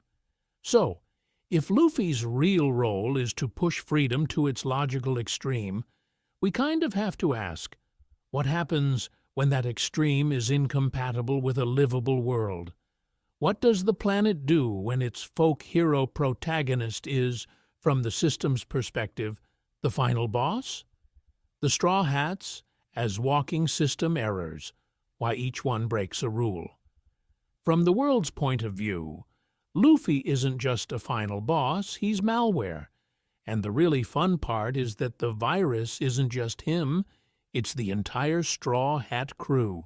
This isn't a random gag team. It's like someone sat down with the source code of the planet and said, "Okay, what are all the core rules we need to break?" Because as far as the world system is concerned, every Straw Hat is a specific error state. Luffy is the obvious one, the guy whose dream is to remove hierarchy itself. Pirate king, but explicitly not a king. He walks into a setting built on Emu, Gorosei, celestial dragons, heavenly tribute, and just goes, "What if none of that mattered?" That alone is a critical bug. Zoro then takes a swing at borders. Sword styles in One Piece are basically national IP. Wano schools, East Blue dojos, Mihawk's solitary supremacy. All of that keeps martial power nicely siloed. Zoro's dream is world's greatest swordsman in a way that ignores nations entirely. He's building a global meta, not a local style. It's a violation of how fighting power is supposed to be contained. Nami hacks the map. The world economy runs on controlled routes, red-line choke points, government-sanctioned navigation, log poses that literally force you along pre-approved paths. Nami's dream of drawing a complete free map of the world is a direct attack on that infrastructure. You cannot have monopoly shipping lanes and every sea is on my chart at the same time. Usopp looks like comic relief, but his whole deal is quietly lethal to a fear-based regime. This is a guy who weaponizes lies into reality. In a system that survives by making the entire planet terrified of the enemy of the gods, you really don't want a folk hero whose power is turning scared villagers into people who pick up slingshots and say, "Yeah, I'm brave, actually." Here's an interesting thing. Sanji, Robin, and Frankie each go after the physical OS. Sanji's all blue is basically a bug report that says the red line/grand line partition is bad design. For all the seas to mix, the map itself has to be rewritten. Robin is literal anti-patch notes. Her dream is to restore the changelog the world government deleted. Frankie then builds the executable, a ship explicitly designed to sail a future ocean that doesn't exist yet. I want to emphasize that the Thousand Sunny is overkill for current seas on purpose. It's waiting for a post-reset world. Brook and Chopper break the biology rules. Brook is a walking denial of death and time limits. Chopper erases the human/animal binary the government quietly relies on to justify slavery, speciesism, and who counts as a person.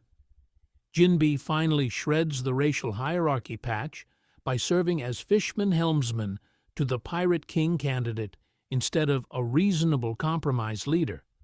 Put them together, and you don't just get a crew, you get an uninstalled script.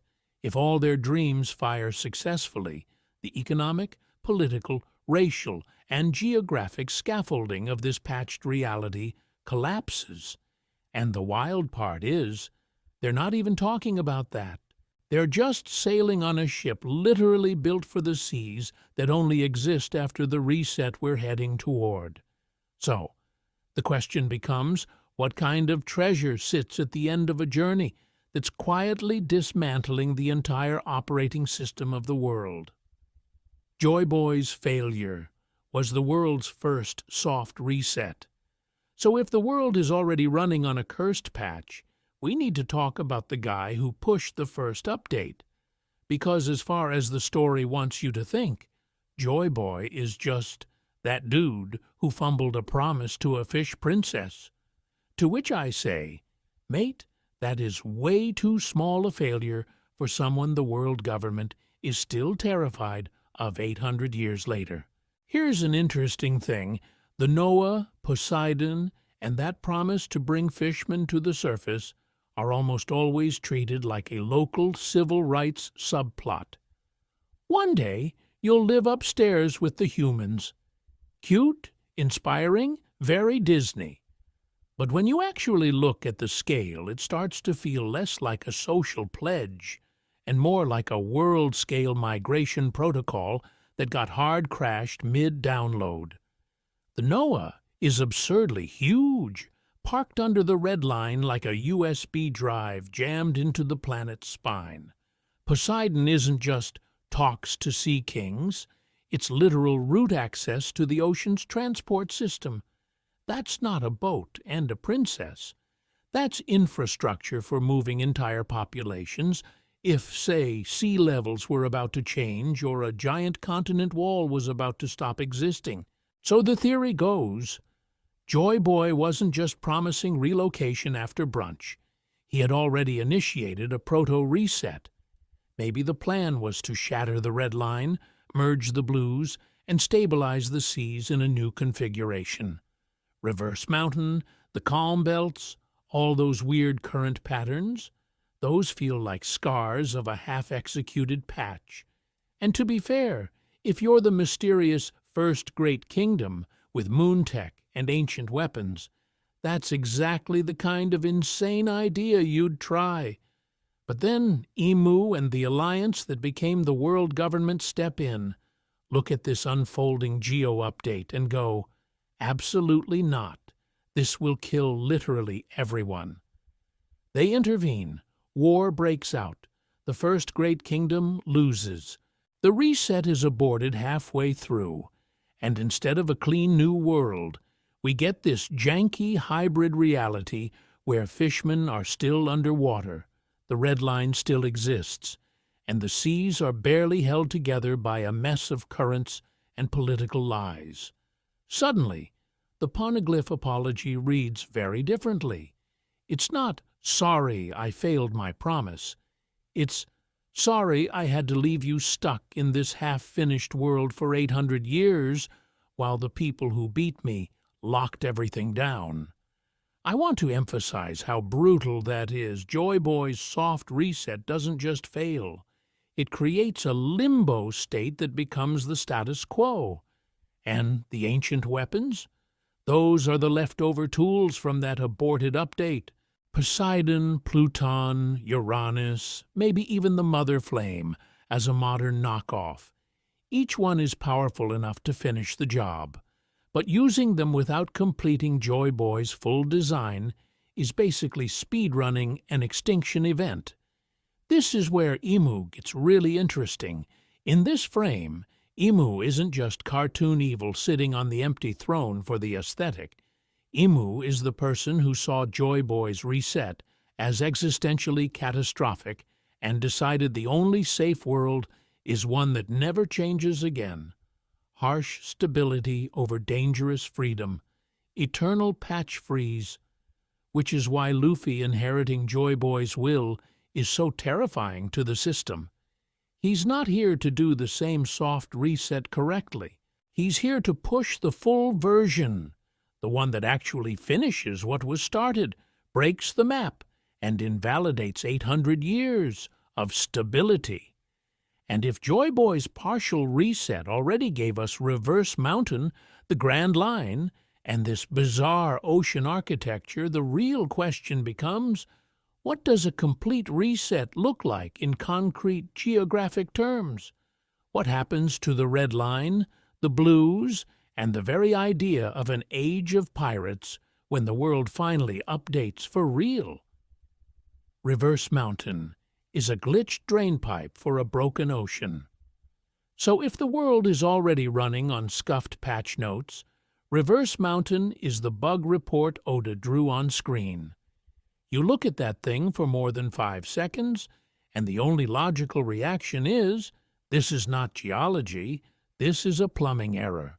We have 4 separate oceans, all somehow pressurized to send currents up the side of a mountain, converging at a peak, and then politely funneled down into the Grand Line.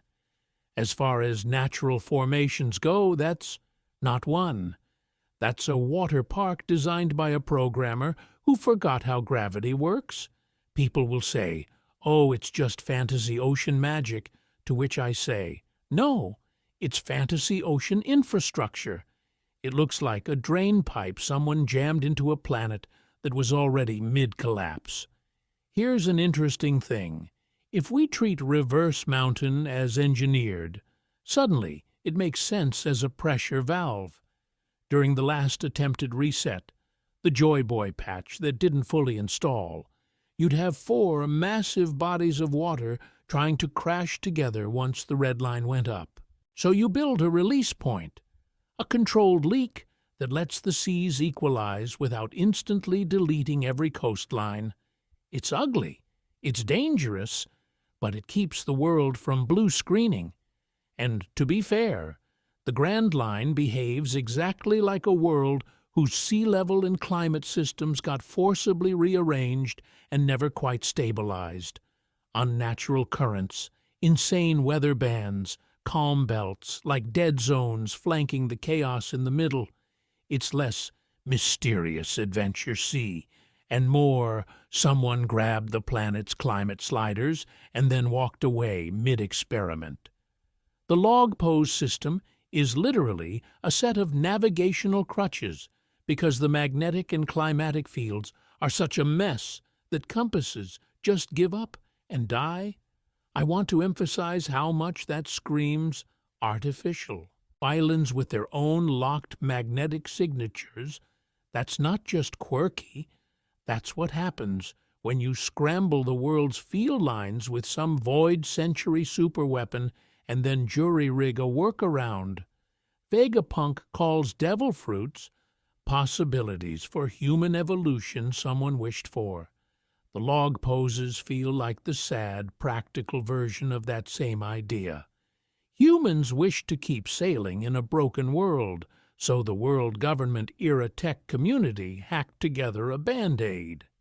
Now connect Reverse Mountain to the Red Line, and it starts looking like one global dam wall system. The Red Line holds the seas apart horizontally. Reverse Mountain vents them vertically. Laboon is literally parked at the outlet, a giant whale bashing his head against the edge of the map, waiting on a promise tied to a more natural ocean where his crew can actually come back. Destroy the Red Line, and Reverse Mountain becomes obsolete overnight. No walls, no need for a pressure valve. The 4 blues merge into something closer to the original intended layout. And that's where the all-blue stops being just Sanji's chef fantasy and starts reading like a world-building spoiler, the visible symptom that the repair operation finally worked. So, if Reverse Mountain is the drain, what's the actual switch that flushes the system? That's where the Red Line, Emu, and the treasure called One Piece start to look very, very connected. All blue as the error message of the world. So when we say flush the system, we're not just talking about some fun little tide pool event. We're talking about the thing that turned Sanji's dumb cooking brochure dream into a literal error message from the planet. Because as far as the current map is concerned, the all-blue should not exist. Under the red line plus Grand Line lock-in, you have 4 seas quarantined like separate save files. East, west, north, south. Different currents, different salinity patterns, different ecosystems. The calm belts act like anti-life firewalls. A place where fish from all 4 blues just casually hang out? Biologically, that's nonsense. It is actually a bug in the code. Which is exactly why it's interesting that we keep seeing these vague, all-blue adjacent glitches. The Grand Line's insane weather. Fish that shouldn't migrate that far. Reverse Mountain itself, with all 4 seas ramming into one point, like the world forgot that it's not supposed to do that anymore. People hand-wave it as Oda's ocean physics mess, to which I say, yes, and it's a mess with a pattern. Here's an interesting thing. Every time we get a location where cultures, species, or currents collide in a way that feels wrong for the current world, it secretly looks right for a previous one. Little Garden's prehistoric biosoup, Sabaodi's mangrove-filtered trade hub, and sitting way back in East Blue, the Bharati, a restaurant literally built as a crossroads for everyone, from every direction, to sit at one table. I want to emphasize how on the nose that is. Zeph, a guy who actually sailed the Grand Line, parks his dream in the weakest sea and turns it into a proto-all-blue. International cuisine, pirates and marines sharing space, stories from every ocean. It's not just a quirky setting. It's a thematic spoiler for convergence. The world wants to mix, which makes Sanji's dream accidentally terrifying. This dude just wants better ingredients and accidentally aligns himself with the planet's own desire to revert to a single, unified ocean. Fishmen and merfolk basically scream this. Their biology, their legends, Poseidon's power to command all sea kings, these are species and systems built for one big ocean, not 4 fenced-off paddling pools. Fishman Island literally being stuck under the red line reads like a misfiled asset. Vegapunk outright says the island is supposed to move to the surface someday. When? After the wall comes down, after the seas reconnect, after the mythical all-blue stops being a glitch and becomes the default state again. And to be fair, if you're the world government, that's the last thing you want people thinking about. If all blue is real, then the current sea layout is temporary, artificial, and fundamentally wrong. So you call it a fairy tale. You laugh at the blonde chef. You bury the patch notes, which is why Sanji's goofy cooking dream can't stay goofy. Structurally, the story owes him that ocean. To deny it would be to admit the world never reset. And the second you accept that it must reset, you're admitting that someone, at some point, has to actually break the planet. Guess who's sailing toward that job next?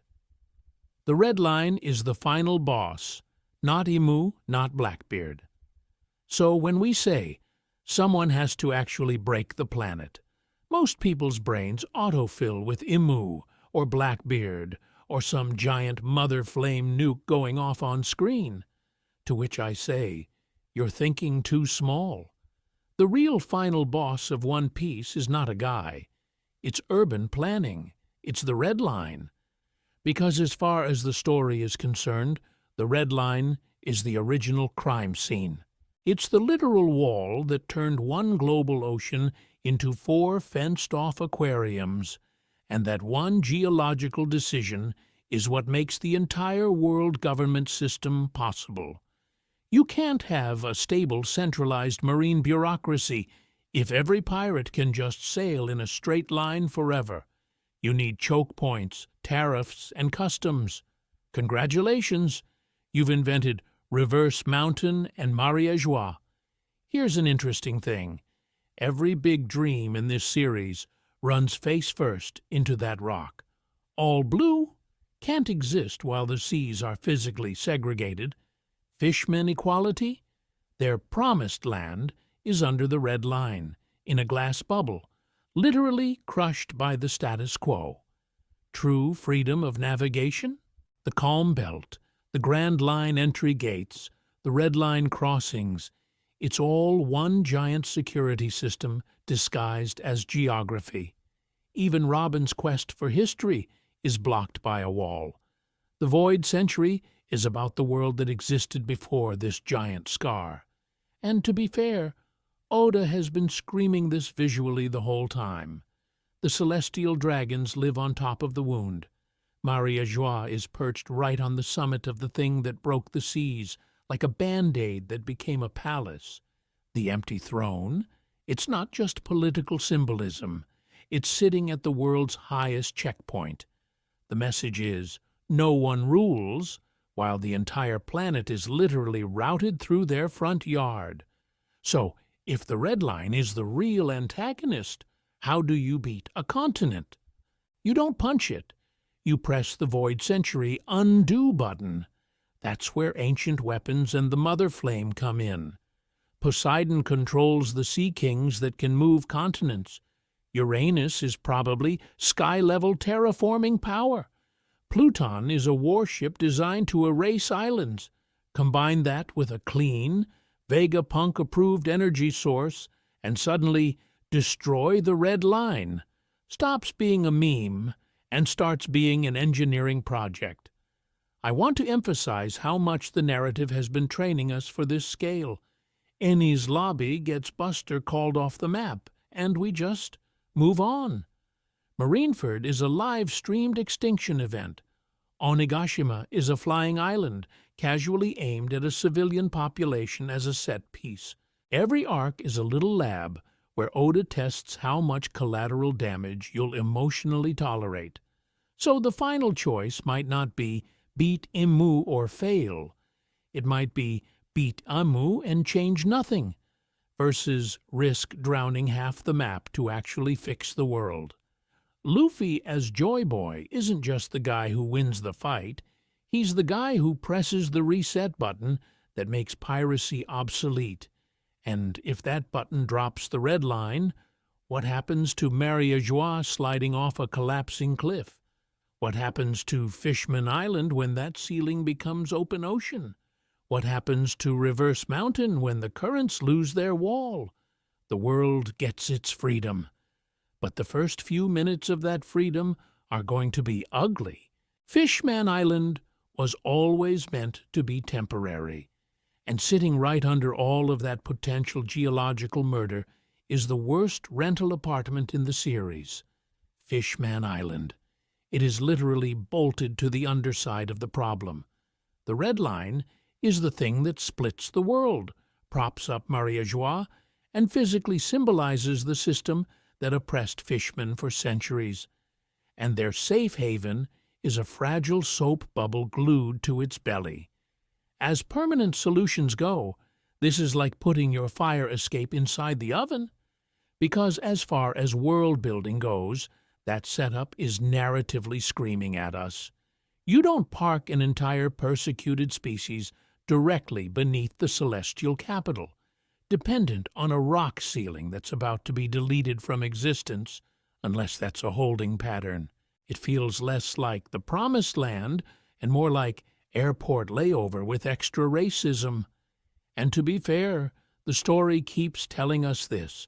Everyone talks about the surface like an inevitable next step, not a wild fantasy. Here's an interesting thing.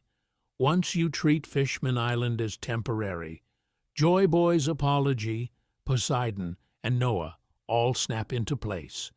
Joy Boy promises a migration, Poseidon is the literal power to command sea kings, and Noah is a giant, over-engineered ark parked right next to the island. That's not decor, that's infrastructure, that's evacuation hardware for a species-level move across a violently shifting ocean. The soft reset of the old world fails. Joy Boy eats dirt, and the plan stalls for 800 years.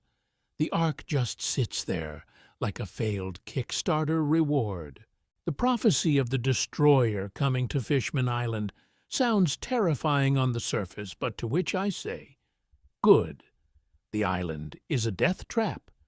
Read it less as someone will wreck your home and more as someone will finally make this janky underwater waiting room obsolete by changing the world above. Luffy punching a hole in the ceiling isn't the disaster. It's the overdue notice on an ancient promise. Otohimi's dream of peaceful coexistence on the surface is basically patch notes from that original plan. She's not inventing a new ideology, she's remembering the correct destination. Fisher Tiger's rage is the other half of that memory, the psychological scar of a promise broken so hard that slavery became the default. One reaches for the surface, the other tries to burn the system that stopped them from ever getting there. And sitting in the middle is Shirahoshi as Poseidon. I want to emphasize how on the nose this is. Her whole deal is negotiating with sea kings during a massive, dangerous oceanic transition. She is a living interface for moving people when the map itself is trying to kill you. That's not a cute character quirk.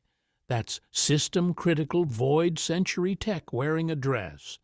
So, when the final reset hits, Fishman Island probably doesn't get to just stay. Either the bubble pops and they relocate in a controlled way using Noah and Poseidon, or the red line falls and the island is destroyed as their biology finally sinks with a unified ocean. Prophecy, payoff either way. And the scary part? Fishman Island is a litmus test for Luffy's endgame. Can he drop the wall, shatter Mariajois, free the seas, free the fishmen, and still keep them alive in the first 5 minutes after the world breaks? Enel's moon trip wasn't a gag. It was the roadmap. And if Fishman Island is the litmus test for breaking the world safely, then Enel is the guy who already jailbreak-rooted the wrong device and ran off to space with it. People love to say his moon cover story is just Oda having fun with his favorite lightning gremlin, to which I say, Oda does not casually spend weeks drawing hyper-detailed ancient murals for a throwaway gag. That's not a gag, that's a patch note. Because as far as side stories go, Enel's is secretly one of the densest lore dumps in the series. On the moon, we literally see murals of winged people, a whole migration from space down to the blue planet, advanced technology, and a clear lineage. The Lunarian-looking ancestors up top, then Shandians, Skypians, Birkins spreading out below. It's basically a family photo, a user manual, and an OS logo screen all in one wall. Here's an interesting thing. Those murals don't just say, "We came from the moon." They imply someone designed this whole vertical stack of worlds. The Lunarians and their offshoots feel less like random sky weirdos and more like the original design team for the planet's operating system, or at least the first beta testers. Sky islands, dials, cloud roads, Poseidon's message being hidden in Skypiea of all places. This is a networked system, not a natural mess. Then you add the ancient automata and the literal moon city Enel wakes up. Those robots are basically prehistoric pacifistas, running on a battery source Vegapunk would sell his giant brain for. And to be fair, that's probably exactly what he's been doing this whole time.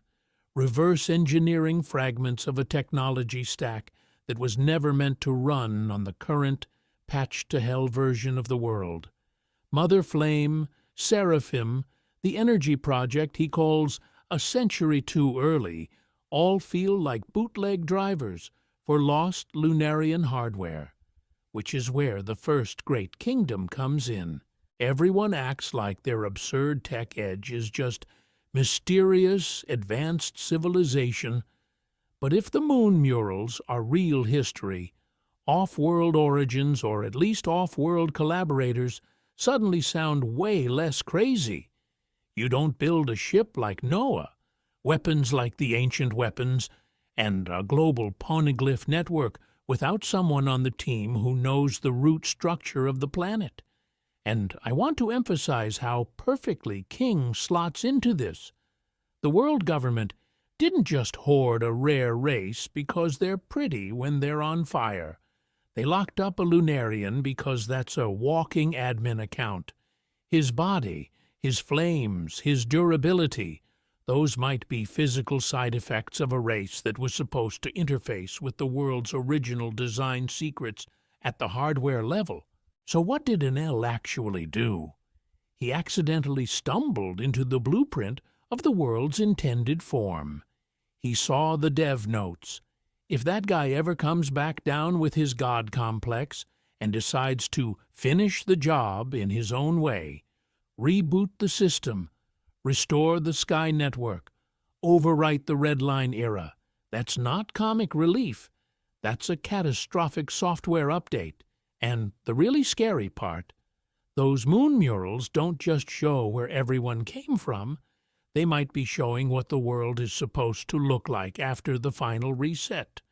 Which brings us to the people trying to stop that reset by literally eating the rules of reality. Lunarians, Skypians, and the lost admin class of the world, by literally eating the rules of reality. So let's talk about the people who used to write those rules in the first place, because as far as hidden classes go, the winged races are basically the system admins that got fired and then erased from the company Slack. Here's an interesting thing. Lunarians, Skypians, Shandians, Birkins. 4 separate groups, 4 different aesthetics, same weird package deal. Wings, sky-based or outright space-based civilizations, and an absurd density of ancient ruins, lore dumps, and world-changing relics just casually lying around their former homes. Upper Yard has a poneglyph and the Golden Bell. The moon has murals and automata. King alone turns into a walking redacted document every time someone asks about his race. People treat Lunarians as cool fire guys, to which I say, that's like looking at a server rack and going, wow, pretty lights. King can literally ignite himself, tank insane damage, and survive in extreme environments that would shred normal bodies. That's not just a combat flex, that's PPE. That's a body spec'd for high-altitude maintenance, volcanic vents, maybe even off-world infrastructure. You don't send a random human up to patch the ozone layer. You send the guy who can stand in a solar flare and complain about boredom. I want to emphasize how much that screams admin class. If the world is a giant, half-broken operating system, Lunarians feel like the root users who had clearance to touch the physical and energetic back end. Weather engines, sea-level regulators, the ancient weapons network. Suddenly, the world government's obsession with wiping them out stops being random racism and starts looking like corporate sabotage. You don't want the old sysadmins around when you've installed your own malware. And to be fair, Skypia already reads like a crashed control node. Upper Yard is literally a chunk of the blue sea blasted into the sky, carrying a poneglyph that name-drops Poseidon, while a giant golden bell acts like a beacon or broadcast tower. That whole arc plays like a metaphor for a time when sky people weren't just chilling on clouds. They were actively interfacing with the world's core functions, ringing the bell so the rest of the network knew the system was still online. The Shandians' 400-year struggle to reclaim that land, that's not just tragic colonialism, it's a tiny replay of a much bigger dispossession. A people who once had stewardship over a critical node get kicked out, labeled savages, and spend centuries trying to get back to their server room. Now plug this into the first great kingdom. Did that kingdom employ this admin class, or rebel against them? Maybe some winged races sided with the kingdom's utopian patch. Others sided with whatever proto-world government wanted a locked-down build. After the war, some fled upward to the sky. Some went underground. Some, like the Lunarians, were hunted to near extinction. Which is a problem, because when you want to execute a final reset without bricking the planet, you probably need the original admins. King's biology, Skypia's relics, Enel's moon discoveries. They're not side quests. They're a scattered manual for how to safely reboot reality. And the messed up part is that the people who once knew how to run the world are now reduced to myths, cover stories, and one edgy dinosaur man in bondage gear. That's not an accident. That's version control by genocide. And it sets up why the next people we need to talk about aren't just eating powers. They're eating the leftover error messages of that old system. The Mother Flame, recreating a forbidden world, editing tool. Those leftover error messages the new generation is eating, the Mother Flame is what happens when somebody tries to reinstall the whole operating system. Because, as far as the story is concerned, this thing is not just a fancy Duracell for a laser beam. Vegapunk literally calls it an energy source that could power the entire world, which sounds wholesome until you remember. The last time someone had world-sized energy, we got a missing century and a global cover-up. The theory here is that Mother Flame is a bottled fragment of the same primordial power that built the seas, split the continents, and then tried to hit reset when things went off the rails. And to be fair to Vegapunk, his genius isn't, "I invented Godfire in a test tube." His whole deal is scavenger coding the past. He reverse engineers pacifistas from Kuma and Lunarian lore, seraphim from bloodline elements, and devil fruits from that possibilities for human evolution idea he talks about.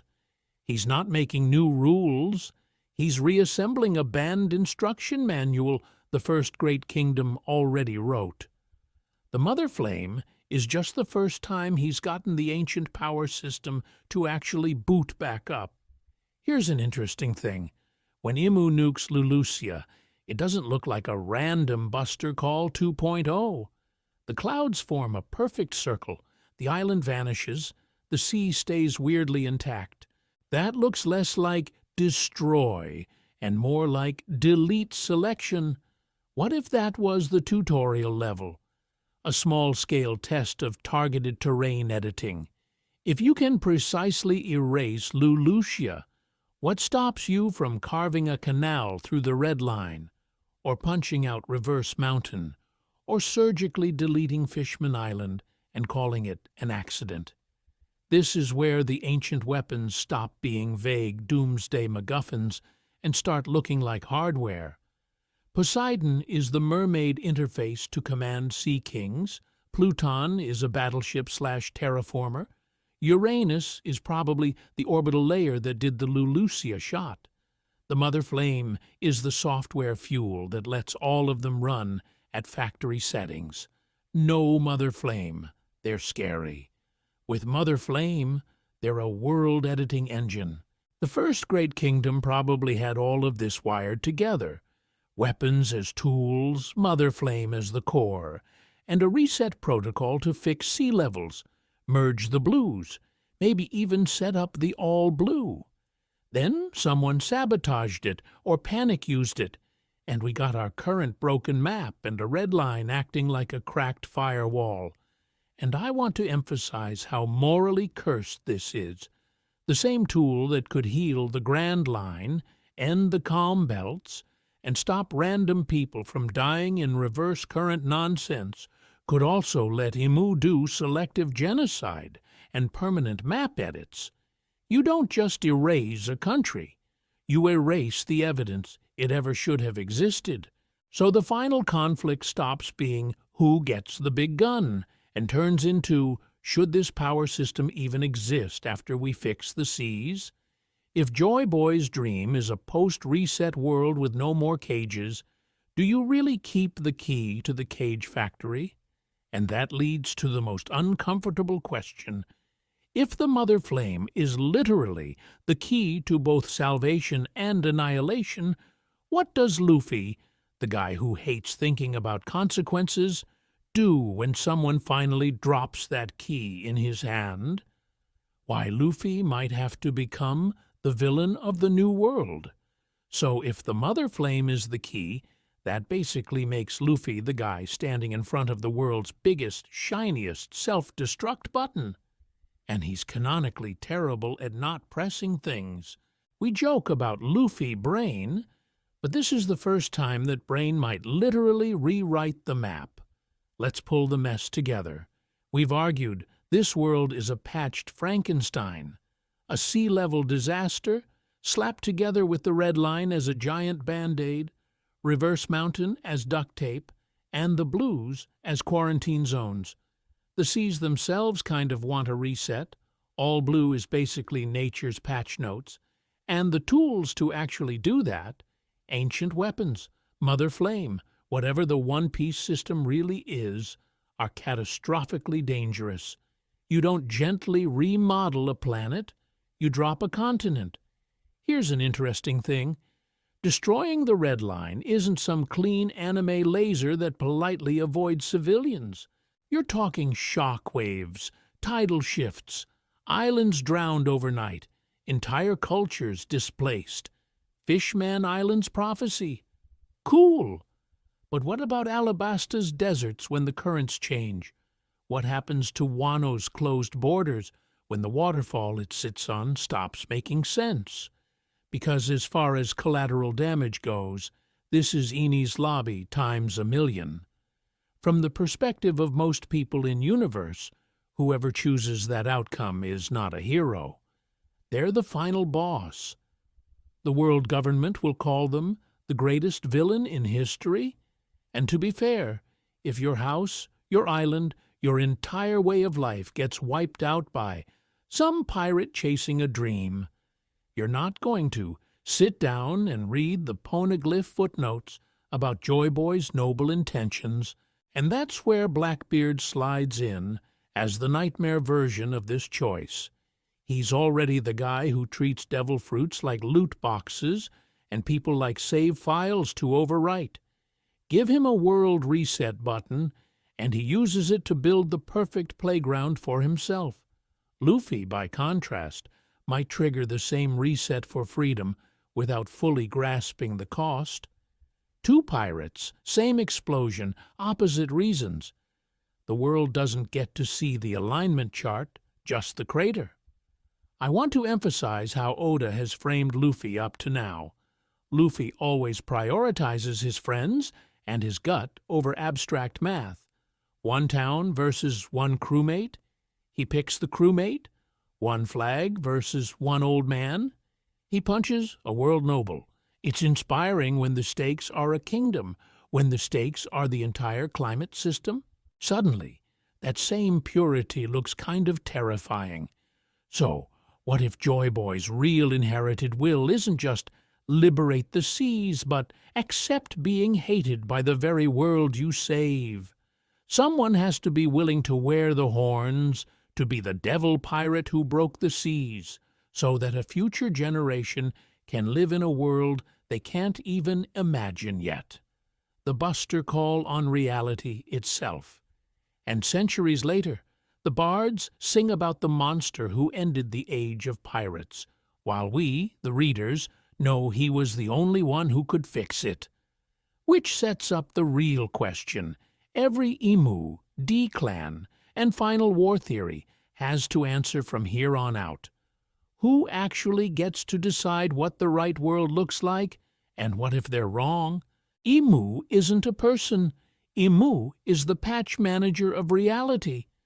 So what if the answer to that "who decides the right world" question is nobody? Or at least, nobody in the way we normally think about rulers.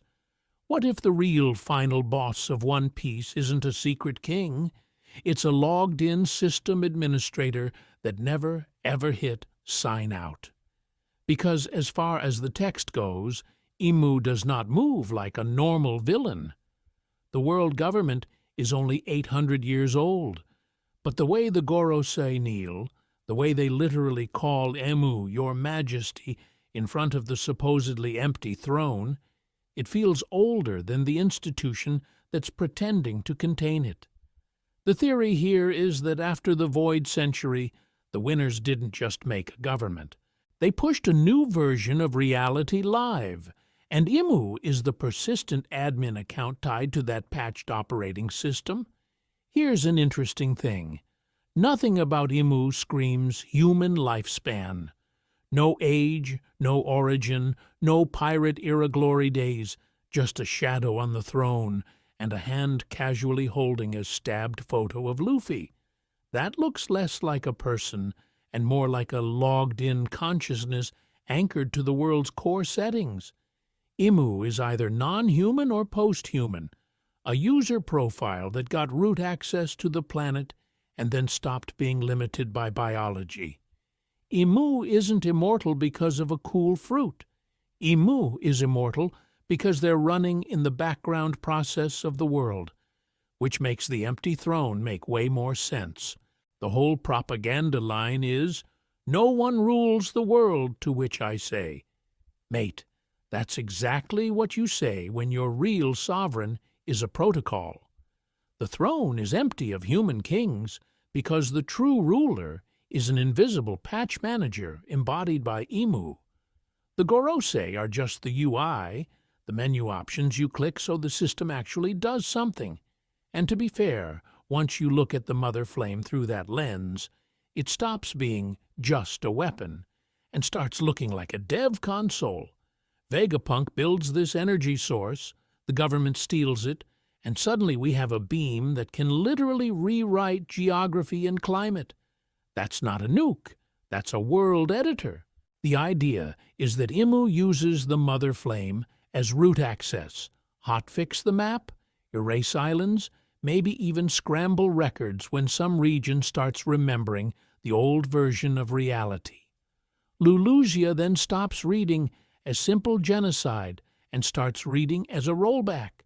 This one random kingdom just happens to have a rebellious populace, a princess tied to Sabo, a revolution brewing, and way too much narrative density for a background nation. It's a corrupted folder. Imu selects Lulusia, hits delete, the sky glitches, and the map updates like it was never there. Terrifying, but also kind of elegant system-wise.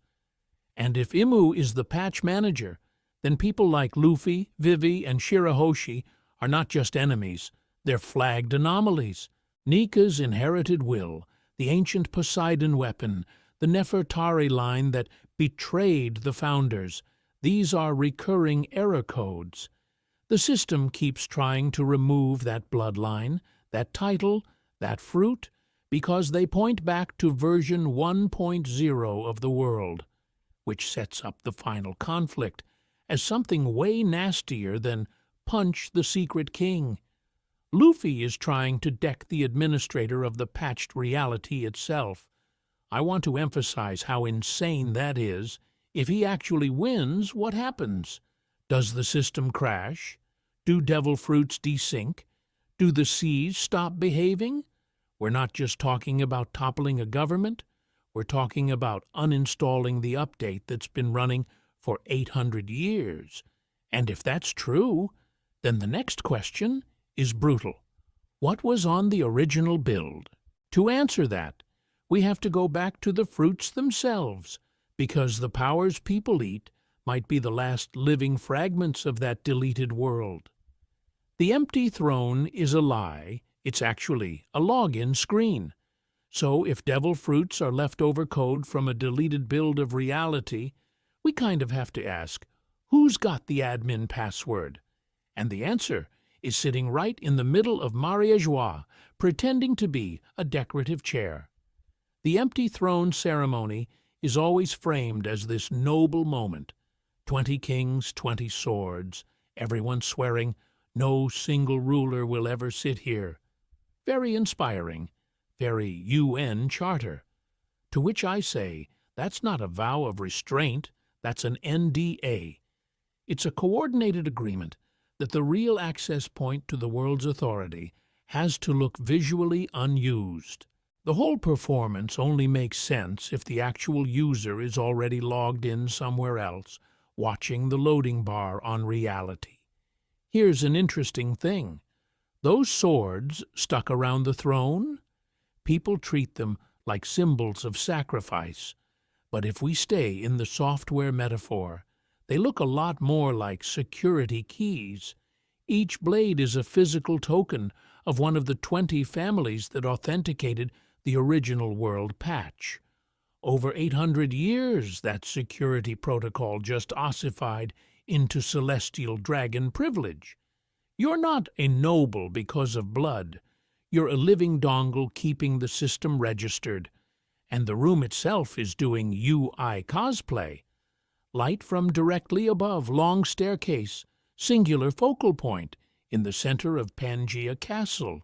Its ritualized interface design. You are literally walking up the menu to the root account of the world system. Imu sitting on the empty throne is just the punchline.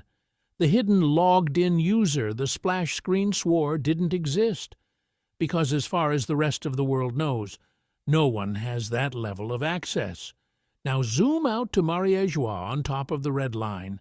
That's not just dramatic geography, that's network topology. The highest central node where all sea routes, political power, and information lines converge. Reverse Mountain funnels the blues, the calm belt cages the map, and right at the structural spine of the planet, you plop your data center castle. I want to emphasize this isn't subtle. Oda literally put the capital of the world on the backbone of the server. So what actually happened in that throne room 800 years ago? The theory goes, that's where the defectors from the First Great Kingdom met Imu, finalized the patch agreement, and hit install. In exchange for helping overwrite the original reality. Joy Boy's world, the Lunarian sky civilization, the whole thing, they got godlike admin-adjacent status. Celestial dragons aren't just rich, they're the original beta testers who never logged out, which is why nobody is allowed to sit there, not theatrically, not as a joke, because if that chair is a login screen, unauthorized access might trigger a system reaction. Maybe it's symbolic, like instant execution by the Gorosei. Maybe it's literal, ancient tech buried under Pangea, mother flame conduits, some void century failsafe that boots a different configuration of the seas. You don't stage an entire religion of emptiness around a harmless chair. And to be fair, Oda keeps dangling the worst possibilities in front of us. Doflamingo ranting about the national treasure of Maria Joie, Imu casually shredding wanted posters while sitting where no one is supposed to sit, Vegapunk talking about reality itself, bending to human desire. The show is screaming, this is not just a throne, this is the settings menu. So what happens when someone new forces their way into that admin account?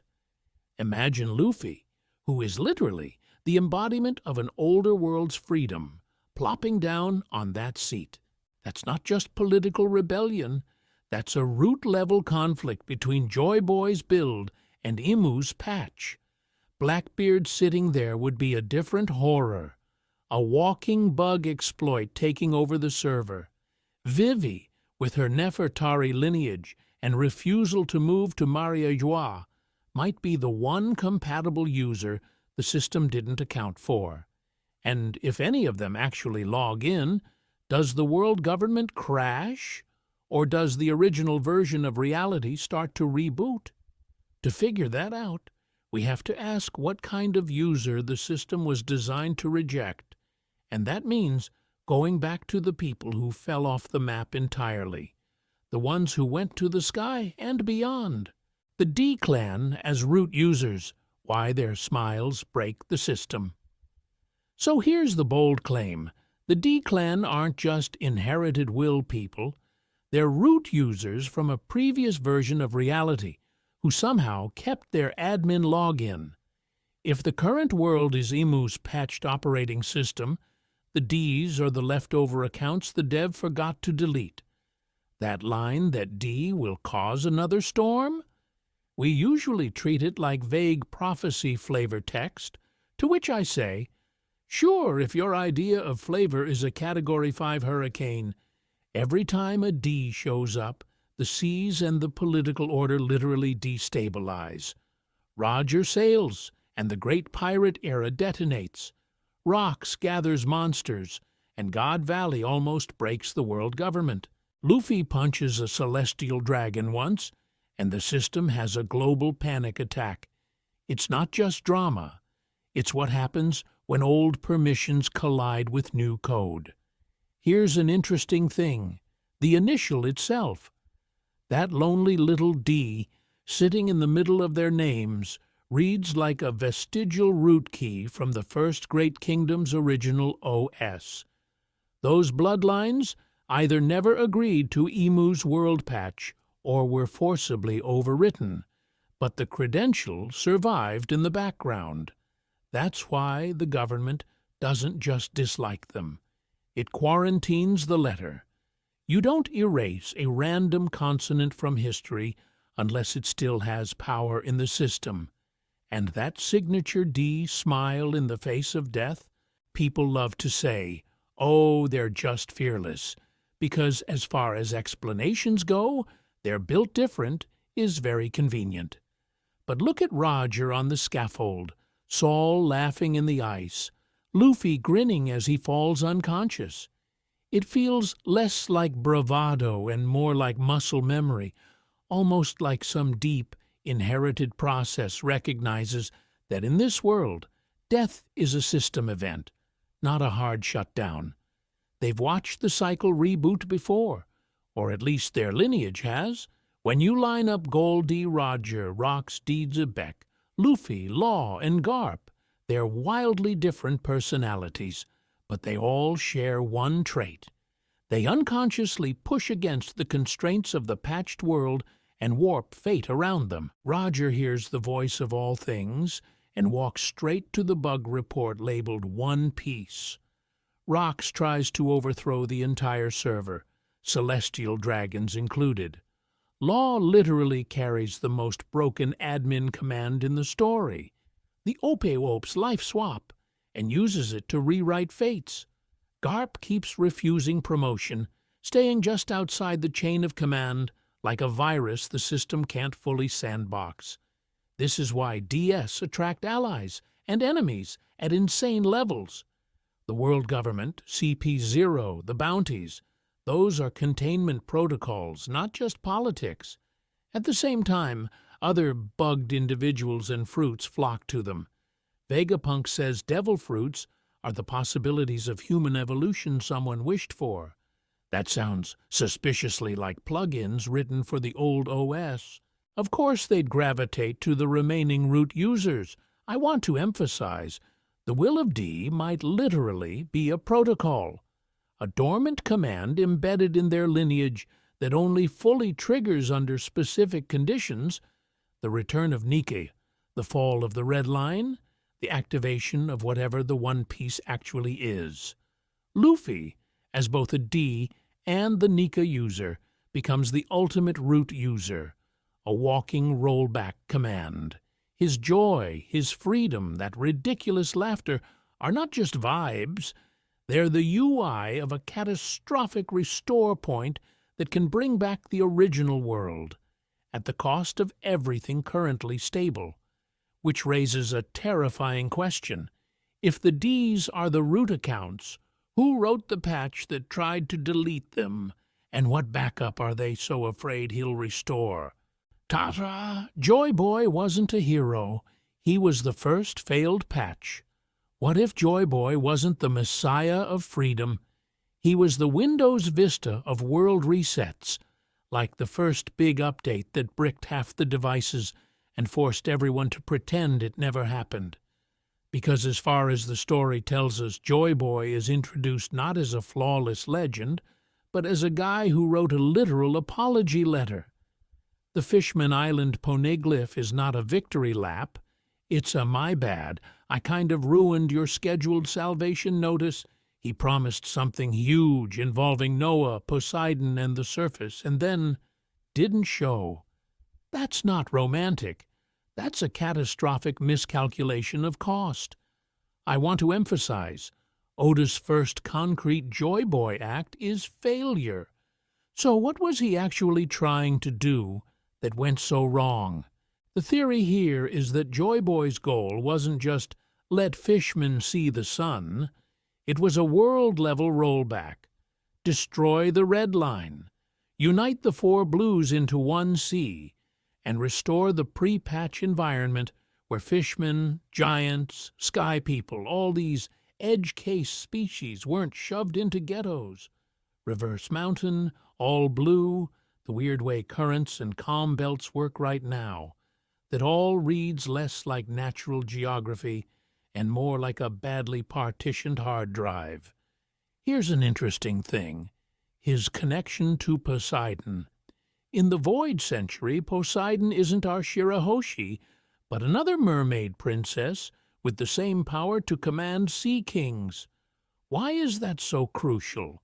Because if you're about to literally raise or drop sea levels and smash a continental firewall, you need a way to move entire populations, ships, maybe even cities. Sea kings, as living tugboats and evacuation fleets, make Noah look less like a mystery ark and more like infrastructure for a planned sea-level reset. So what stopped it? We usually imagine Aimu and the First World Government just winning a big anime war. To which I say, sure. But that doesn't explain why the world feels half-finished. The idea here is that they didn't just beat Joy Boy, they countered him at the system level.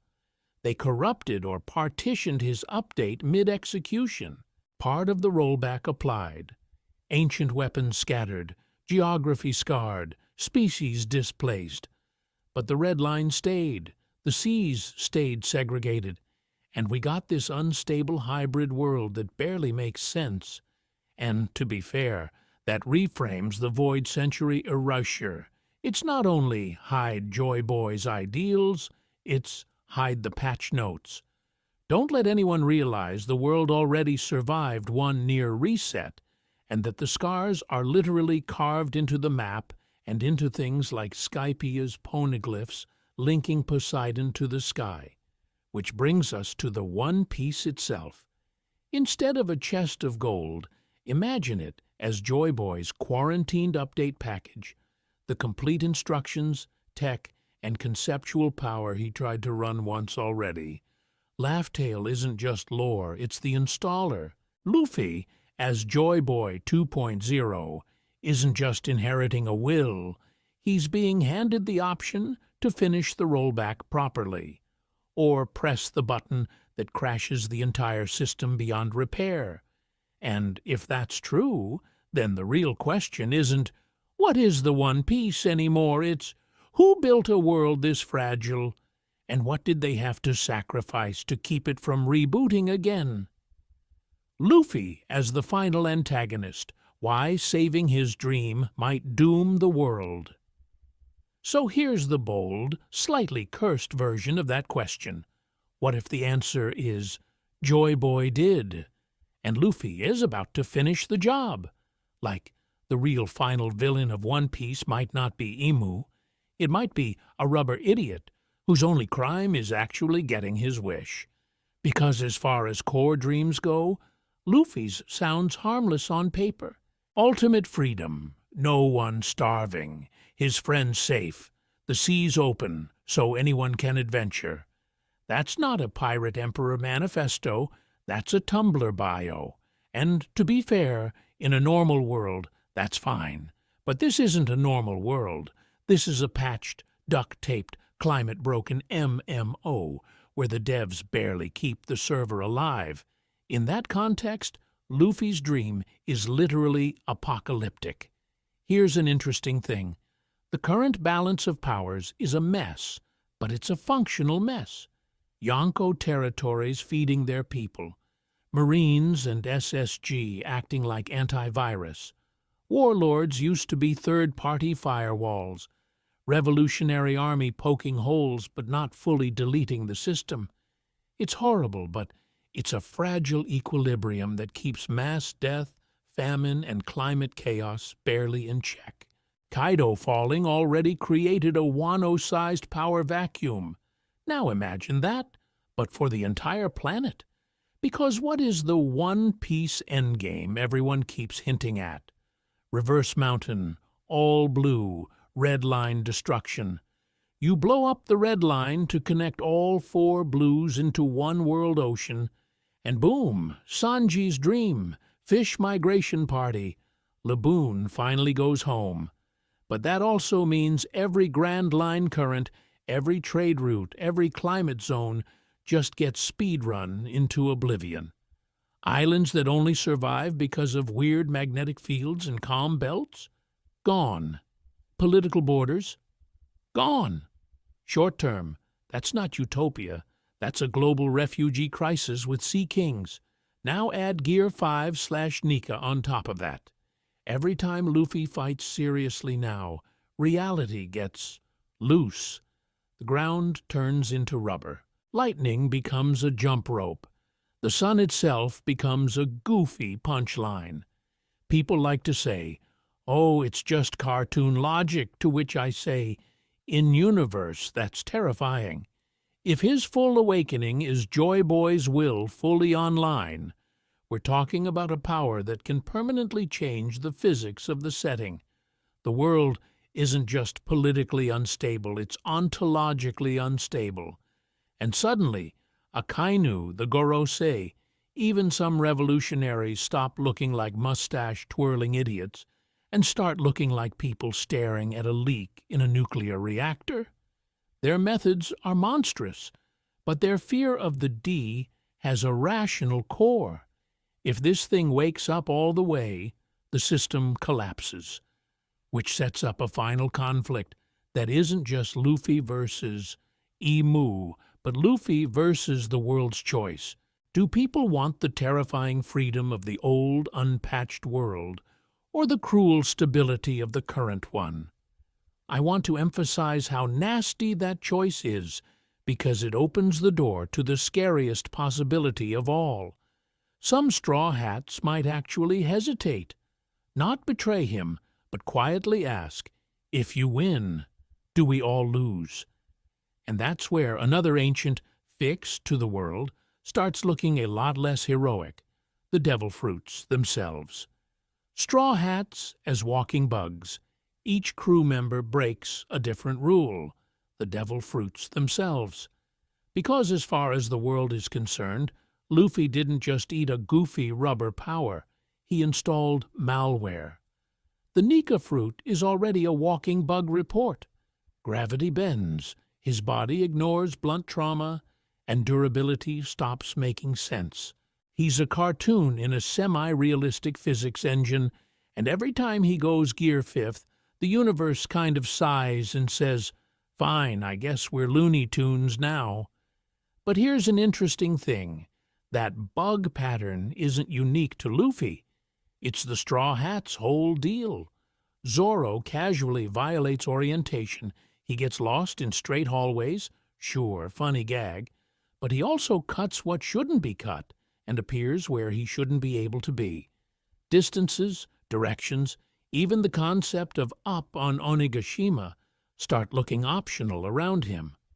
The world has a coordinate system. Zoro refuses the update. Nami breaks the weather patch. In a supposedly chaotic Grand Line, she reads and predicts unpredictable climate like a UI overlay. The entire new world is built to be this vague, hostile mess, And Nami just goes, "Yeah, that's a cold front." The sea was designed as a natural firewall. She speedruns it. Usopp is the truth versus lies exploit. He lies, reality follows. From "I have 8,000 men" to inventing attacks that later become real, the narrative itself keeps rewarding his delusions. The system is supposed to punish misinformation. With Usopp, it beta tests it. Sanji, he's a walking contradiction file. Germa Prince, who rejects his lineage. Super soldier who clings to fragile human chivalry. A guy whose power spikes the more he leans into an almost outdated gender code. The world runs on bloodlines and inherited roles. Sanji keeps saying, "No, I'll be exactly what you said I can't be." Robin is even worse for the government. She's not just a survivor. She's a living zero-day exploit in their censorship system. The Void Century is supposed to be total information death. One Ohara scholar existing, reading, and calmly connecting poneglyphs means the delete history function never fully worked. Every time she smiles at a new stone, another part of the patch peels off. Chopper violates species boundaries. The government needs clean categories: human, fishman, giant, animal. Chopper is a reindeer who ate a human fruit, then hacked that into multiple forms. He's literally a fuzzy argument against their entire taxonomy. Frankie and Vegapunk together break the tech ceiling. Ancient weapons and Mother Flame-level stuff were meant to be one-time horrors. Frankie casually reverse-engineers Pluton blueprints, Vegapunk resurrects Void Century science, and suddenly, the no higher than this tech cap looks fake. Brook is a death exploit? Souls are supposed to go, process complete. He bounced. Now he moonwalks on water and chats with the underworld. Even the metaphysics are negotiable. Jinbei and the Fishman Alliance poke holes in the racial hierarchy patch, while Yamato speedruns rejecting both inherited destiny and Wano's gender scripts. Together, the crew is a perfect storm of anomalies clustered around the biggest bug of all, Luffy. And to be fair, if all these exploits are running at once, you have to ask, what happens when the original programmer notices? Because what if that programmer is Emu, and the devil fruits are their failed patches? Devil fruits as negotiated contracts, not random curses. What if devil fruits aren't random geisha curses? They're bugged eulas from dead gods that we keep speedrunning without reading the terms and conditions, because as far as terrifying reframes go, that one suddenly makes way too much of the system snap into focus. Vegapunk already told us devil fruits are possibilities of human evolution someone wished for. To which I say, cool, who approved that update? In the bugged God patch model, every fruit is literally a compacted fragment of a concept that used to be part of the base code of reality. Rubber, darkness, soul, love, even jacket, if you want to get cursed that specifically. These weren't party tricks. They were sliders on the settings menu of the old world. Then Joy Boy's side loses, Emu's side wins. The world gets hard-patched, and those concepts get ripped out of the kernel and stuffed into physical objects. You don't just eat a power, you swallow a contract. You're agreeing on a metaphysical level, yeah, I will be the local instance of rubber.exe, please and thank you. That's why fruits choose hosts and reincarnate so specifically. The idea is looking for someone willing to embody and propagate it. Here's an interesting thing. The drawbacks suddenly stop feeling arbitrary. You touch the sea, you sink, because the sea is the original operating system rejecting unauthorized plugins. The physical strain, the shortened lifespans, the weird personality shifts like Luffy's cartoon logic or Sugar's childlike detachment. Those are the ongoing subscription fees. The concept needs sacrifices to maintain its foothold in a world that was explicitly patched to remove it. Zoans scream this the loudest.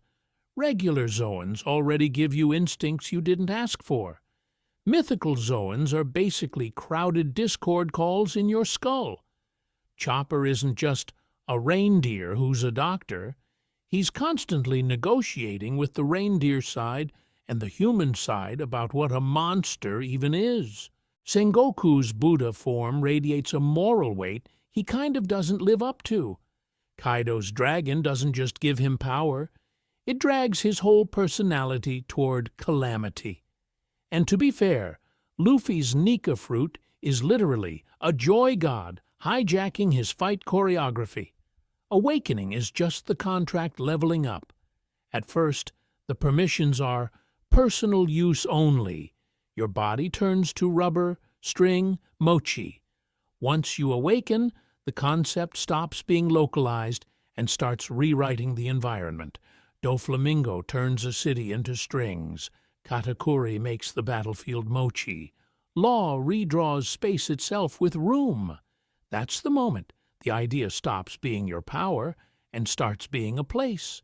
Now plug Nika into this.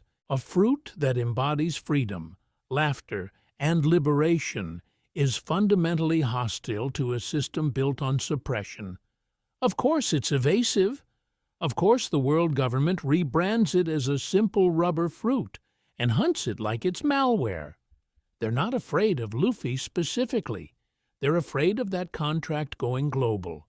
And I want to emphasize, once you see fruits as contracts, a new horror appears.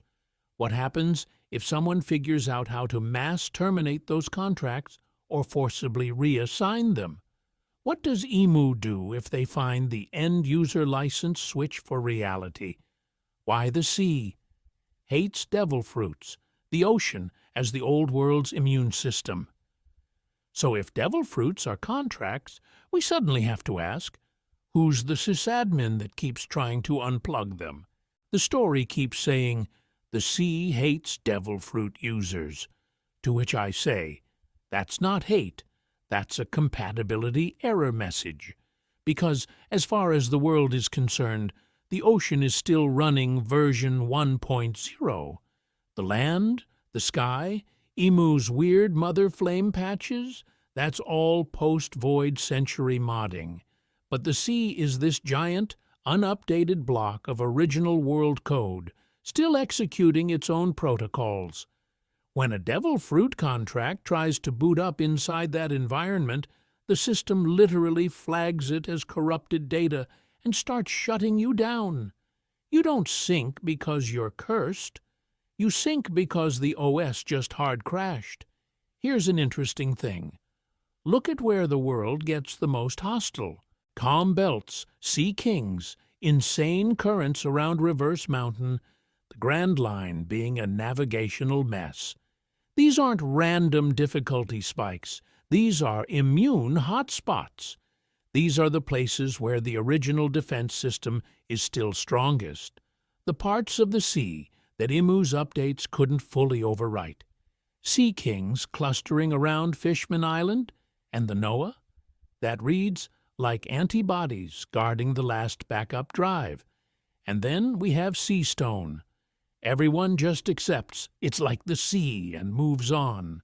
But I want to emphasize how wild that is. Vegapunk basically tells us Sea Stone emits the same energy as the ocean. If the ocean is raw world code, Sea Stone is that code solidified. When a devil fruit user touches it, it's not draining stamina. It's forcing the contract to disconnect from the environment.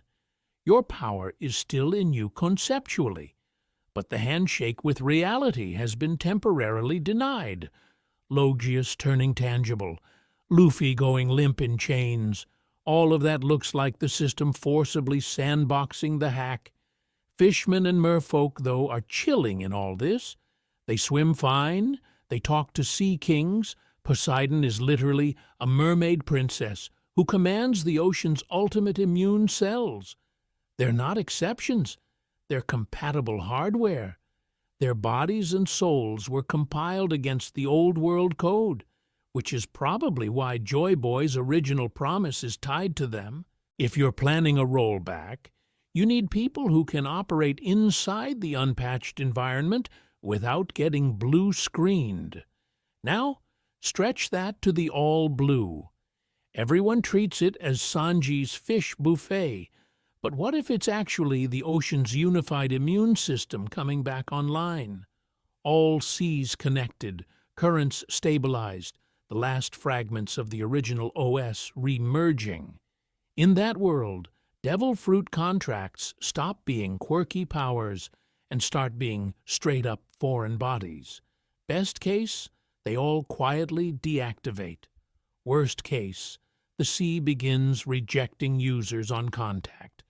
Which means, if Luffy really does reset the seas and smash the red line, he might be flipping the switch that dooms every devil fruit user on the planet. And if Joy Boy's dream is literally incompatible with devil fruits, what does that say about the sun god running around as a rubber cartoon? Artificial fruits, failed gods, why smiles are system errors. So if Joy Boy's dream is already on a collision course with devil fruits, smiles are the part where the universe starts throwing error messages. Natural fruits are bad enough. Smiles are the blue screen of death. Because as far as the story tells us, a real devil fruit is a full contract. It's a coherent concept with a clean connection to whatever back-end server is running this power system. You eat the Gomu Gomu, you become rubber. You eat the Yami Yami, you become gravity's worst tech support. There are rules, drawbacks, awakenings. It's messy, but it's internally consistent. Then you look at smiles, and it's like someone torrented a god.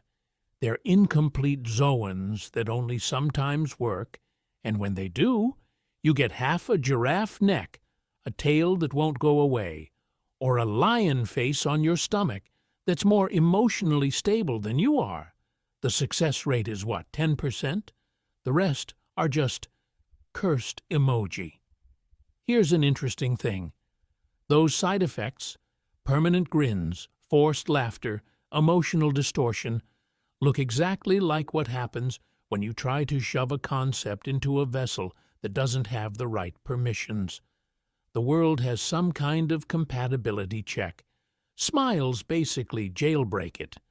The result is a user who can't turn the power off, can't turn the feelings off, and kind of loses the ability to say no. That's not a power-up, that's malware. And at the center of this we have Caesar Clown and Vegapunk, the two guys speed-running. What if humans reverse-engineered God tech with zero documentation? Vegapunk literally calls devil fruits possibilities of human evolution someone wished for, which is already a wild idea, and to be fair, he actually gets close. But they're both poking at a patch architecture they don't understand. Every smile is a cascading error that somehow still boots, except Momonosuke's fruit, the one Vegapunk labeled a failure, locked away, and apologized for. It copies Kaido's model, gives Momo full dragon transformation, flight, flame clouds, and a direct line into the same category as a literal emperor. That's a failure? To which I say, if that's failure, what does success look like? A new emu? I want to emphasize how disturbing that is. Momo's fruit doesn't feel like a cheap copy. It feels almost too clean. No grotesque side effects, no permanent grin, just a kid suddenly slotted into a mythic role he did not sign up for. It suggests that some artificial fruits might actually be closer to the original God templates than the current natural ones, which have been patched and repatched for centuries. And if mortals can start duplicating conceptual powers at scale, the monopoly of the original admins, Emu, the Gorosei, the Mother Flame crowd, is cracking. Smile factories are basically pirate startups competing with the divine App Store. What happens when everyone can download a buggy god? Probably the same thing that happens when you overload any immune system. It freaks out. The sea already rejects devil fruit users.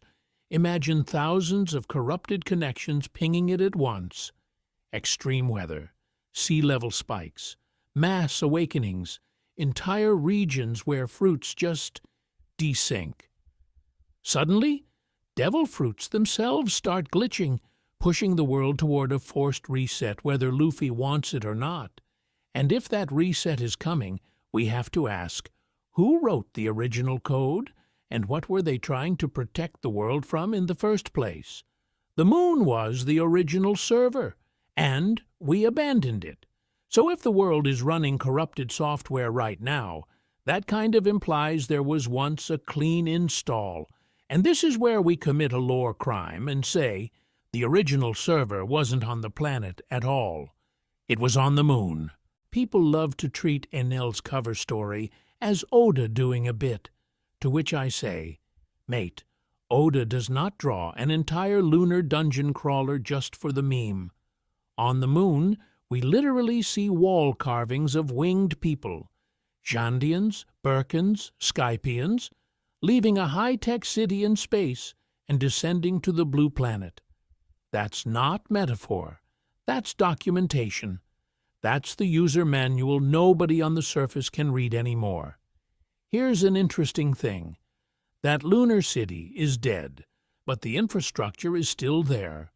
Automata, energy conduits, a giant buried power source Enel casually hijacks like it's public Wi-Fi. The theory goes that this wasn't just a city. It was the original control center, a clean, external server floating outside the biosphere, regulating climate, sea levels, and even those conceptual laws we talked about. Gravity quirks, sea kings' migration patterns, maybe the very rules devil fruits plug into. Remote admin for an ocean planet too fragile to self-govern. Enter the Lunarians. We're told they lived on the Red Line and were hunted to extinction, but their design screams off-world tech support. Constant flame on their backs, insane durability, resistance to basically everything. That's not just a cool race. That feels like physiology tuned to operate next to a world-scale power system, possibly in low atmosphere or vacuum, now stranded on a planet that only partially supports their nature. King walking around Onigashima is like a server rack trying to live in your living room. So what happened? One version, the first great kingdom was the maintenance team, guardians of the lunar OS. Another, spicier version, they rebelled. The Void Century conflict wasn't just politics. It was a catastrophic server migration. Someone decided to move control from that moon hub down to the planet, into weapons like Poseidon, into artificial weather systems, into whatever the 20 kings would eventually jury-rig. And to be fair, every IT person watching knows how cursed migrations get. That's where the mother flame starts looking way too on the nose.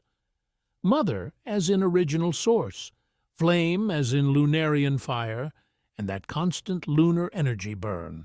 Vegapunk basically builds a localized, imperfect knockoff of the moon's core function, a device that can manipulate obscene amounts of energy, geography, and maybe even time in short, violent bursts.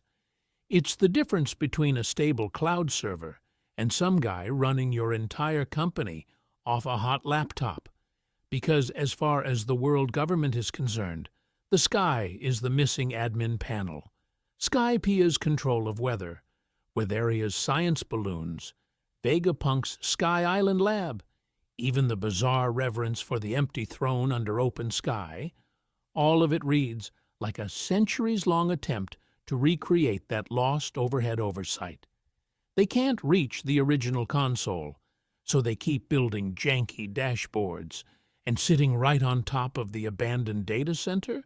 Enel, the joke villain, the guy we all wrote off. He is literally plugged into the last intact fragment of the old system with lightning powers that are basically root access. I want to emphasize how funny it would be if the key to rebooting the world is currently drawing moon graffiti while Luffy punches gods. But if someone does manage to reconnect that server, Enel, Imu, or Luffy by accident, the question becomes, what does the world do when the original settings overwrite the patches we've been living in?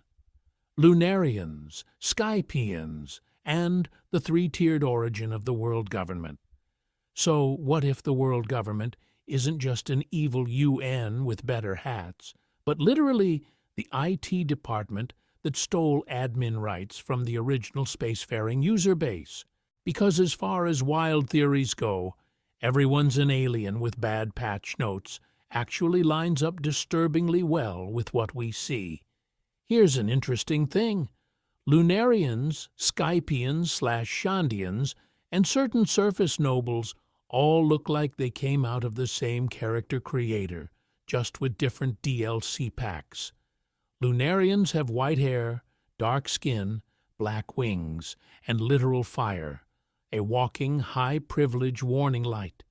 Skypians and Shandians have wings and cloud tech, but no flame aura.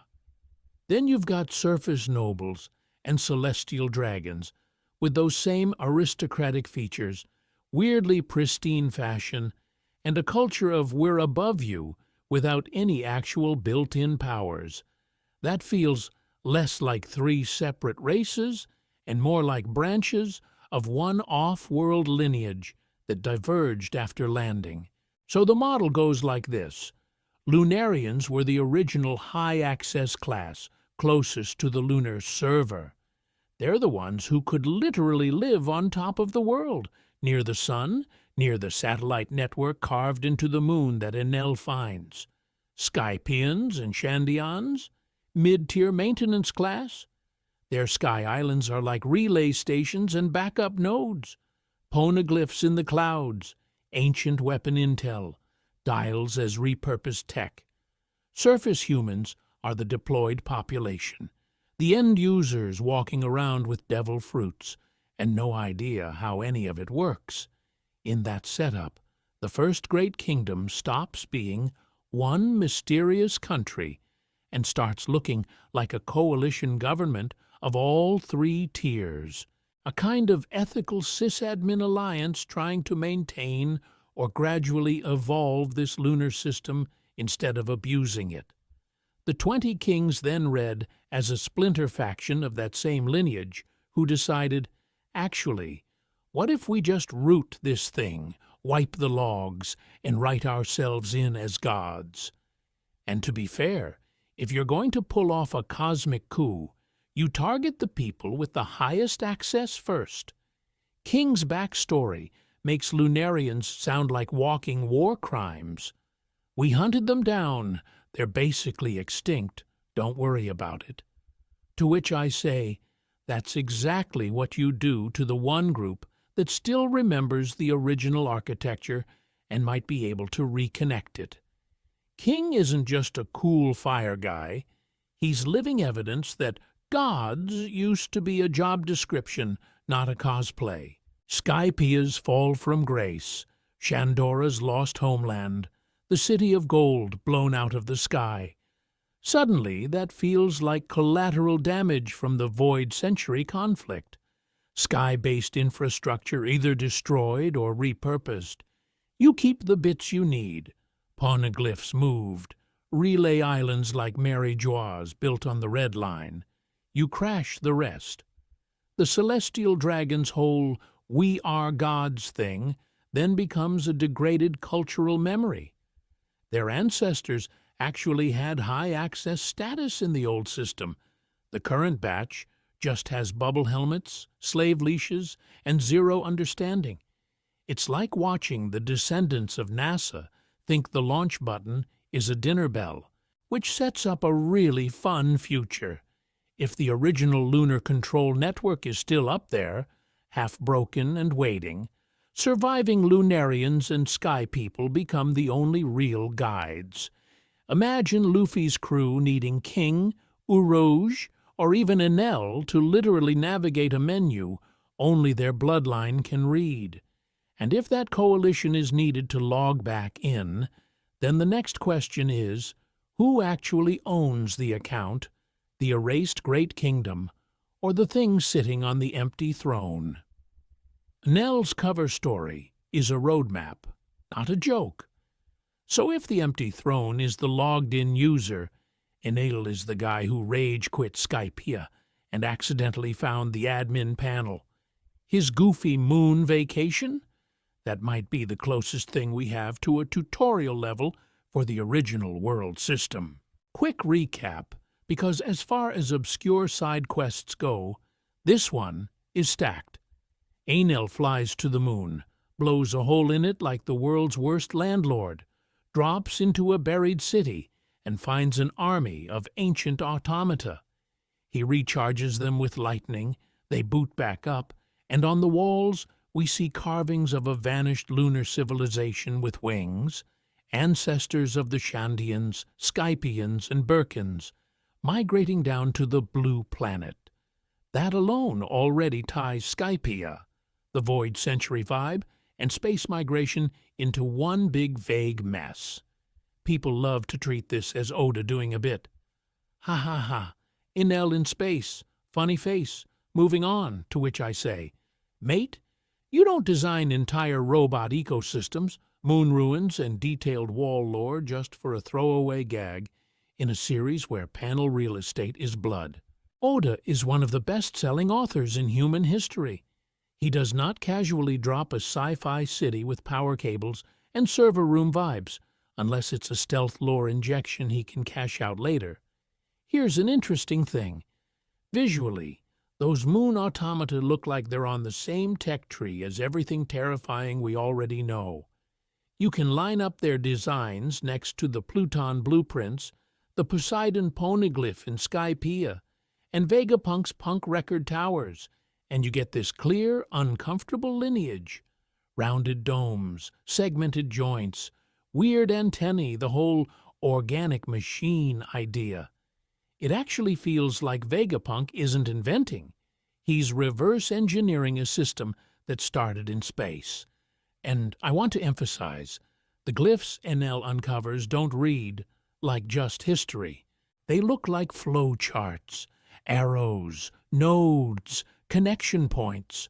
What if those aren't just "we came from the moon," but coordinates and protocols, instructions for how to access dormant lunar systems, or mirrored backups hidden somewhere on the planet? Think of it less like a mural and more like a login manual for the original server, which is where Enel becomes accidentally terrifying. The Goro Goro no Mi is literally a living power grid. He can read electromagnetic signals, move through metal, and blast energy into dead hardware. Combine that with his God complex, and you have the perfect worst-case user to interface with ancient moon tech. He's the guy who would absolutely click yes on every ominous prompt just to see what happens. So imagine the final saga running on two fronts. Luffy and Imu clash planet-side over who controls the current world, while up above, Enel is reactivating, or sabotaging, the original operating system those Lunarians once used to shape seas and skies. The real insane theory isn't that Enel will come back, it's that the shape of the final war might depend on whether he decides to become the god of that forgotten network, or pull the plug entirely. And if he pulls it, what exactly comes crashing down with it? Reverse Mountain is a pressure valve, not a natural wonder. If Enel is up there poking at the ancient Wi-Fi, Reverse Mountain is the screaming router in your living room that's about to explode. People treat it like a quirky tourist attraction. Wow, 4 Cs go up. To which I say, that is not quirky, that is a structural hazard. Reverse Mountain isn't a natural wonder. It's the world's main pressure valve, and Oda has been waving it in our faces since Chapter 1. Let's actually look at the geometry for a second.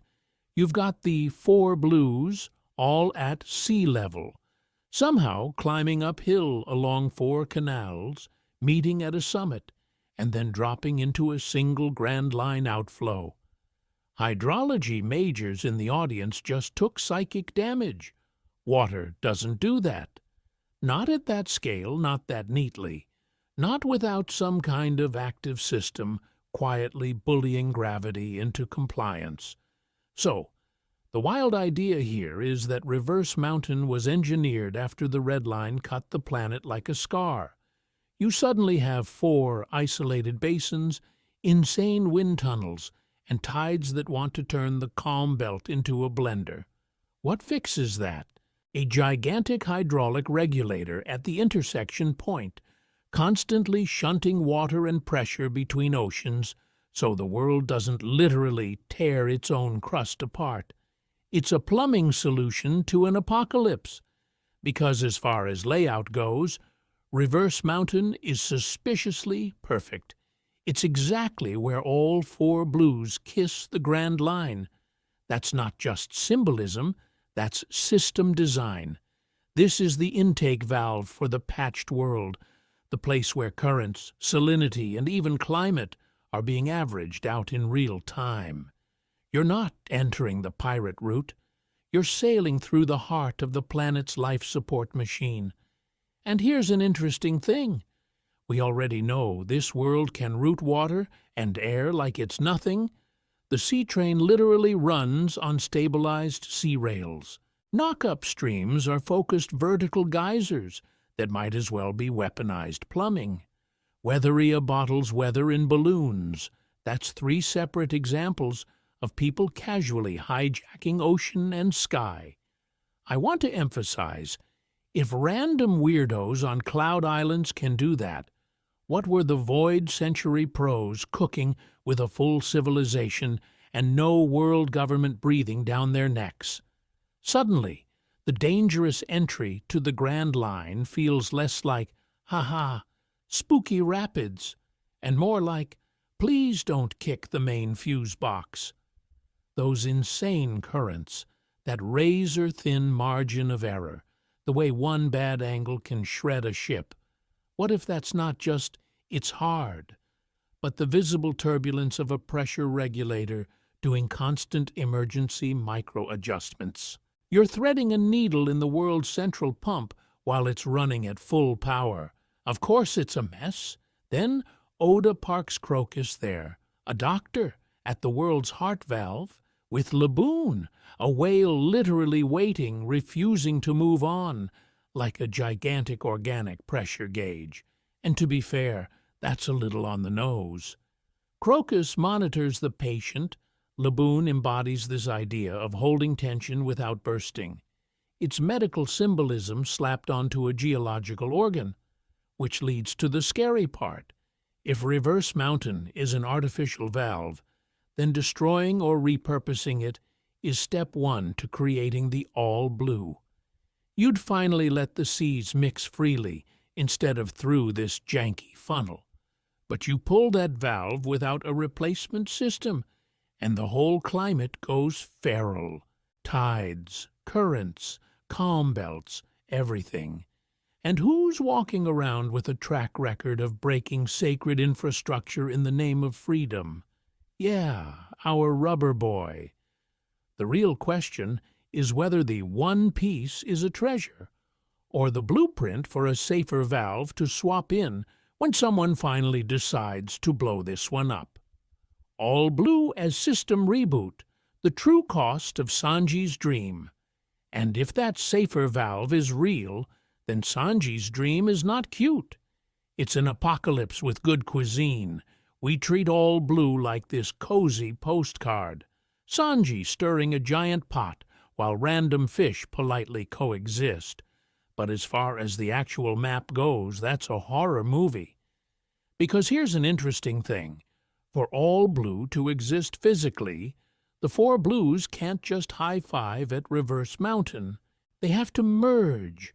No red line wall, no weird plumbing trick where water shoots up a mountain and spits into the Grand Line. You need a single, continuous ocean, which means the barriers between east, west, north, and south have to be erased on a tectonic level. We're talking red line shattered, Reverse Mountain reconfigured or straight up gone, sea level and current systems rewritten.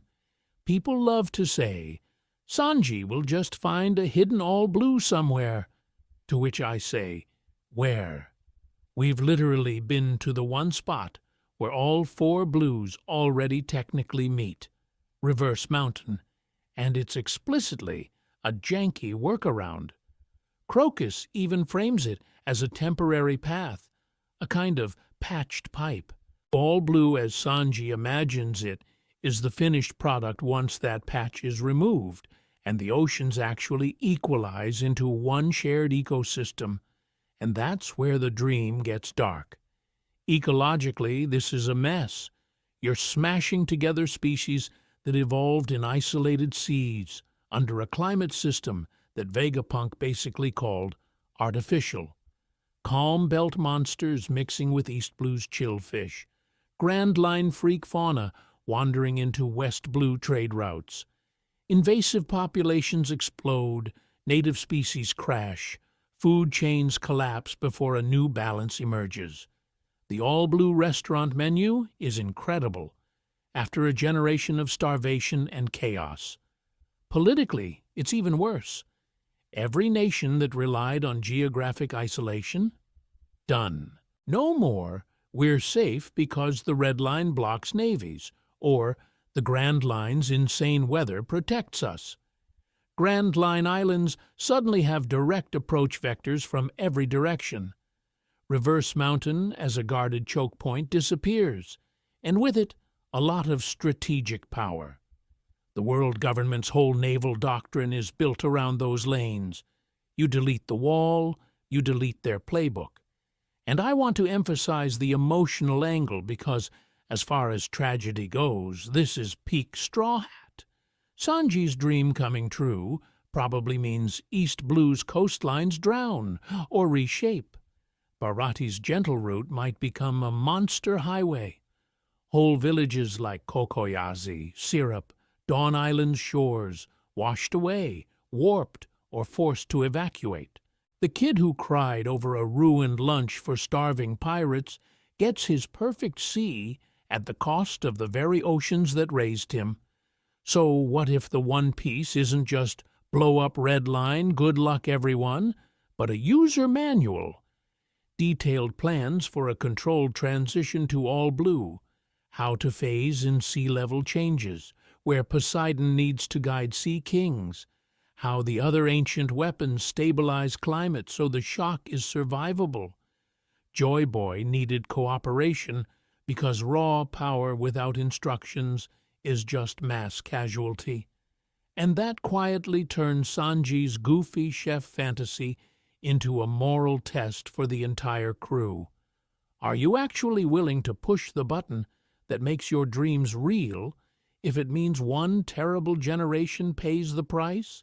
Because the next clue suggests someone already answered that question once, and the world has been terrified of a second try ever since. Red Line destruction is the real One Piece, not the treasure. So when Whitebeard says, with his whole chest caved in, that the One Piece is real and its discovery will turn the world upside down, people hear big treasure chest, to which I say, that sounds less like a pile of gold and more like someone just got the demolition permit for the planet. Because as far as we've seen, Laugh Tale isn't framed like a vault, it's framed like a server room. The idea here is that the One Piece isn't a static prize, waiting politely at the X on the map. It's the full instruction manual, the keys, and the admin passwords needed to perform a controlled takedown of the Red Line without accidentally speed-running mass extinction. Power without instructions is a mess. This is the place that tells you which wire not to cut. Here's an interesting thing. The red line is wrong. It's too straight, too tall, and just so perfectly inconvenient that it feels like a patch slapped over a broken world. Marie-Joie sits right on top of it. Fishman Island is duct-taped underneath it, and Reverse Mountain is the weird little loading dock where all four blues awkwardly meet. That's not organic geology. That's central infrastructure. Physically, it's the pillar that keeps the seas separated. Politically, it's the pillar that keeps the world government's whole fake stability propped up. So when Whitebeard says the Great War will engulf the world, we should be hearing geopolitical reset more than everyone fights over coins. And to be fair, Oda has been quietly stockpiling tools that look way less like planet busters and way more like surgical equipment. Pluton, the super warship blueprint. Poseidon, the mermaid princess who commands sea kings, also known as the only things big enough to manage ocean currents and maybe hold back tsunamis.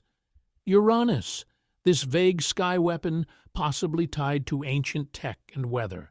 Taken together, they read less like delete Earth and more like cut the red line into pieces and babysit the climate while you do it. Fishman Island is the giveaway. We're told over and over that they'll move to the surface one day, and Joy Boy literally leaves an apology for failing that promise. That sounds like a scheduled migration in a world reset plan. Once the red line falls and the seas unify, Fishman Island stops being a crushed suburb under the ceiling and becomes beachfront property in the new all-blue. I want to emphasize, this makes Laugh Tale not the treasure, but the final authorization key. The void century truth, the map of the old world, the exact steps to knock out the red line while keeping sea levels, currents, and weather in a survivable range. The last piece that makes the world one piece again, which sets up Luffy's eventual choice as horrifyingly simple: push the button and literally break the world to free it, or walk away and keep the patched reality intact for now. And if that sounds dramatic, just wait until we talk about why that choice might make Luffy the final villain in everyone else's story. Threading the madness, stitching all the insane theories together. So at this point, every single thing we've said sounds like its own late-night Reddit spiral. Imu as a cosmic IT guy, devil fruits as sentient apps, the moon arc actually mattering. But here's the interesting thing. The real insanity is pretending these aren't connected when Oda keeps screaming the same motifs at us. Control versus freedom, patches versus originals, sky versus sea. Run it back, rapid fire. Imu is the living patch manager of reality, literally sitting on the so-called empty throne that's supposed to be a log-out screen for power, not a chair. The throne is empty is the world's login page, the fake UI that says, "No admin logged in, don't worry," while the root account is absolutely online. The erased First Great Kingdom, that's the original OAS, the build where oceans, races, and tech all ran on a very different configuration. The D-Clan are the leftover root users from that system, walking security vulnerabilities the world government can't uninstall. Nika, Joy Boy, that big goofy sun god silhouette. That's the rollback protocol baked into the old codebase. If awakened, it reverts the world from Imu's patched reality back toward the original version. And to be fair, from Imu's perspective, that's not freedom, that's a catastrophic system restore. Now plug devil fruits into that.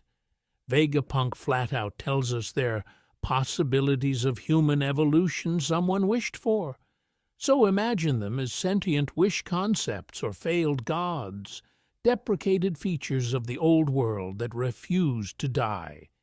Each fruit is a little autonomous idea saying, "What if reality let you do this?" They choose users because, as far as the world is concerned, they're looking for compatible hardware to run on. Mother Flame and the ancient weapons are the admin-level tools. Poseidon rewrites the sea by commanding sea kings. Pluton rewrites land and fortifications. Uranus probably rewrites sky and weather. And Mother Flame is the dangerous custom script powering all of it. You don't nuke Lulusia by accident. That's a deliberate commit. Then we fold in the lunar stuff. Enel goes to the moon as a joke and finds wall carvings of winged people, Lunarians, Shandians, Birkans, leaving a spacefaring civilization and migrating down.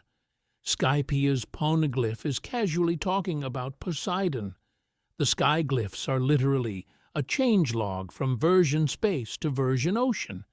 Over time, that world gets patched into a prison build. Red line as firewall, calm belts as anti-piracy, reverse mountain as the janky router where the four blues barely still connect. Destroy the red line, trigger the sea level reset, merge the blues into all blue, and suddenly we've gone full loop.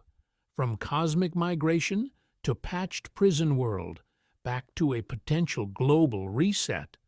When you line all of this up, it stops being 20 separate crack theories and starts reading like one giant speculative patch notes document for One Piece. To which I say, that's exactly where Oda wants us, squinting at the changelog, arguing over which build is canon. And I want to emphasize the uncomfortable part we've been circling. If this meta-theory is even half right, then Luffy's final role isn't just Pirate Jesus. It forces the question we'll tackle next. What does that make him to the rest of the world? Savior? Destroyer? Or the smiling final boss who is both at once? Luffy as the final bug report. Why our hero might be the world's last villain. So when we say Luffy might be the smiling final boss, we don't just mean, wow, what a crazy twist. We mean he could literally be the last enemy the world itself ever faces. Not to us, sitting here with snacks and bad posture, but to the billions of people just trying to not die in this very scuffed, semi-functional build of reality. Because as far as the average citizen is concerned, this world works. It's a patched, compromised mess, but the seas have rules, crops grow, reverse mountain funnels traffic, and you can kind of predict where a sea king is going to ruin your day. The red line and calm belts are like giant firewall code, restrictive, unfair, but they keep the whole thing from blue screening. Here's an interesting thing.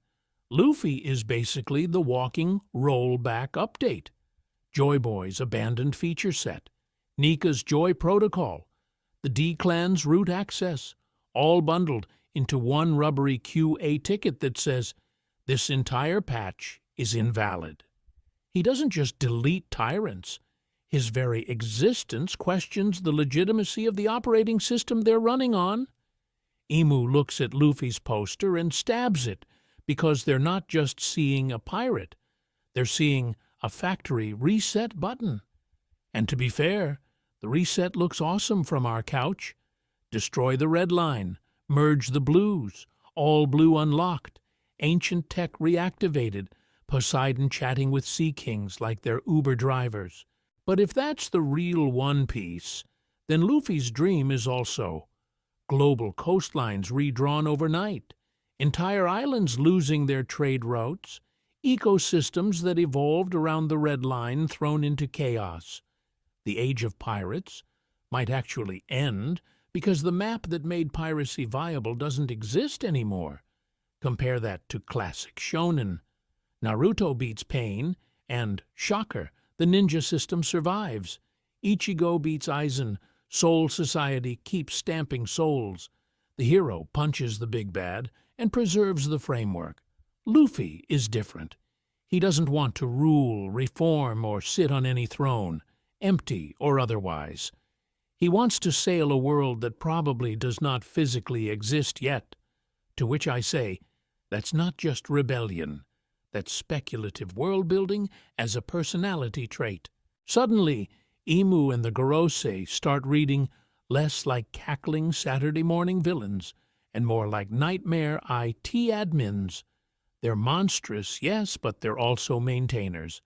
They're defending continuity for the majority, even if that continuity is built on genocide and censorship.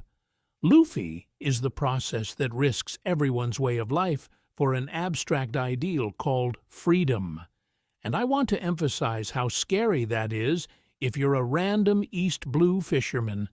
So the final conflict stops being good versus evil and turns into stability versus possibility. Luffy winning might canonically be the worst thing that ever happens to this planet, and still be right. Which raises one last bug report. If we're cheering for the rollback, what does that say about us as readers in our patched reality? That's where we're headed next. Why we secretly want the world to break, and Oda knows it. So here's the mildly uncomfortable part. When we say Luffy winning might be the worst thing that ever happens to this planet, most of us don't flinch. We lean in. Because as far as long-running shonen brains go, we don't actually want a polite, incremental reform arc. We want the table flipped, the map torn up, and the status screen saying, "World Hard Reset." We dress it up as insane theory culture, world wipes, moon civilizations, reality being a glitchy patch. But that's just us admitting we're bored of bug fixes and want the devs to delete the server. A world where the reverie passes a few progressive bills? Snooze! A world where the red line explodes, all blue forms, and Reverse Mountain turns into a drain in the middle of the ocean? Yeah, suddenly we're awake. And Oda knows this. He has been feeding that appetite like a man slowly raising the spice level. All blue is literally an ecosystem crime that only makes sense if you break the current sea system. Red line destruction gets teased every time we see Laboon, Fishman Island, or Crocus vaguely hinting at, someday this ocean will change. Moon lore, and Nell goes to the moon as a gag and accidentally uncovers a wall mural of space migrants, ancient automata, and void-century tech. That's not subtle. That's Oda waving a big sign saying, there was a whole previous build. Here's an interesting thing. Every major flashback dream is so big it can't be fulfilled by tweaking policy. Noland wants truth over state narrative. Otohime wants Fishman on the surface. Clover wants forbidden history public. Luffy, of course, wants a kind of freedom that sounds cute until you remember he punched a celestial dragon on live TV and laughed. He doesn't negotiate with systems. He deletes them with a grin. That's why Luffy is such perfect wish fulfillment. He walks into the world government's most sacred spaces, from Enies Lobby to Maria Joie, and treats them like a theme park with bad customer service. He doesn't file complaints. He throws hands. And to be fair, that's exactly the power fantasy we signed up for. We want someone who drags reality toward his idea of joy, even if the world calls that a bug. I want to emphasize, Oda is very aware he's writing to an audience that will cheer for the world's end if it means emotional payoff. The craziest theories, Imu nuking the map, devil fruits, as sentient ideas trying to revert humanity, the One Piece as a red line kill switch, are just us saying out loud, yes, break it, please. Remember the patch metaphor? We're not actually rooting for a shiny new patch. We're rooting for a rollback to the original build we've never seen. We trust that whatever loads after the crash will be better, even though the story keeps shoving innocent bystanders in our faces. Ohara's scholars and kids wiped out. Dressrosa's toys and families traumatized. Wano's starving villagers and poisoned rivers. Liberation always comes with collateral damage, framed as tragic but necessary. That's conditioning. Narrative exposure therapy for the idea that the final liberation might be this, but on a planetary scale. So if we're already all in on the world breaking, the real question stops being, will Oda actually do it? And becomes, how far is he willing to go before this stops feeling heroic and starts feeling terrifying? That's where the last batch of theories comes in, the endgame roadmap that tries to tie everything together. Moon migrants, sea level reset, devil fruits as reality hacks, and the actual location and function of the One Piece itself, all converging into one last, outrageous possibility. If you think we've been insane so far, we're about to uninstall the whole operating system. The endgame roadmap, from the moon to Reverse Mountain to One Piece. So let's actually try the thing you're not supposed to do as a One Piece fan. Lay out an endgame roadmap like Oda isn't actively watching us just to change it out of spite. Because as far as insane theory cocktails go, this is the one that tries to mix the moon, Reverse Mountain, and planetary demolition into a single, drinkable mess. First, we reassemble the cosmic breadcrumbs. Enel's goofy moon side quest? That wasn't filler energy. That was a lore nuke. On the moon, we see ancient automata, wall carvings of winged people migrating down, and a direct visual link to Shandians, Birkans, and Skypians. Pair that with Lunarians being a nearly extinct fire race, Skypia's ruins containing a poneglyph about Poseidon, and the first great kingdom suddenly starts looking either spacefaring or literally space-descended. The world government didn't just stomp a country. They might have erased the first draft of Earth. So what does a step-by-step endgame using that actually look like? Picture Vegapunk or a surviving Lunarian digging up more lunar records or tech. Maybe an interface, maybe a projector that shows the original sea layout. We get confirmation that the Four Blues and the Grand Line are not natural at all, but a jailbroken map. The current world is an artificial cage, with the Red Line as the lock and key. And to be fair, the series has been quietly screaming this with every weird climate zone and calm belt for decades. Here's an interesting thing. Reverse Mountain suddenly makes sense in that context. Right now, it's just this absurd, inefficient entry ramp where four seas climb a rock and spit you into the Grand Line like a water slide designed by a drunk god.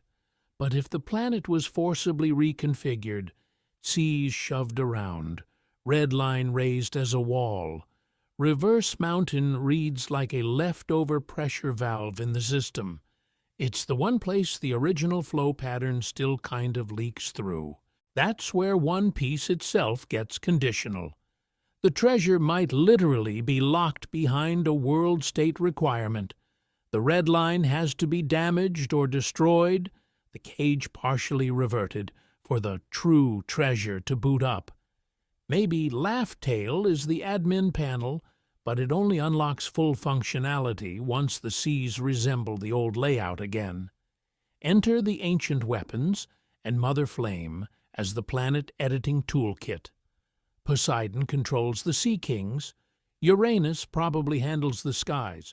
Pluton is a mobile nuke, and Mother Flame is the battery that lets Imu spam void century-level attacks.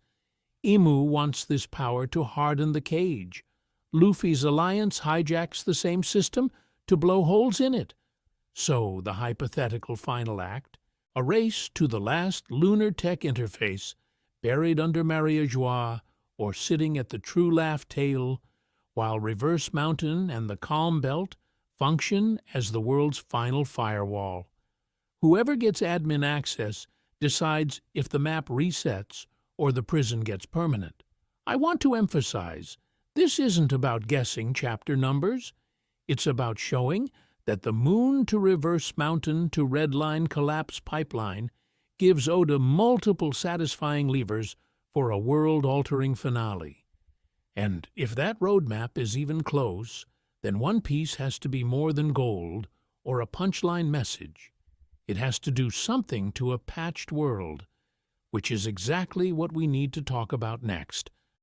What One Piece actually is in a patched world. So at this point, asking, what is the One Piece, is kind of like asking, what is Windows, instead of, what does the update do to your poor, overheating laptop?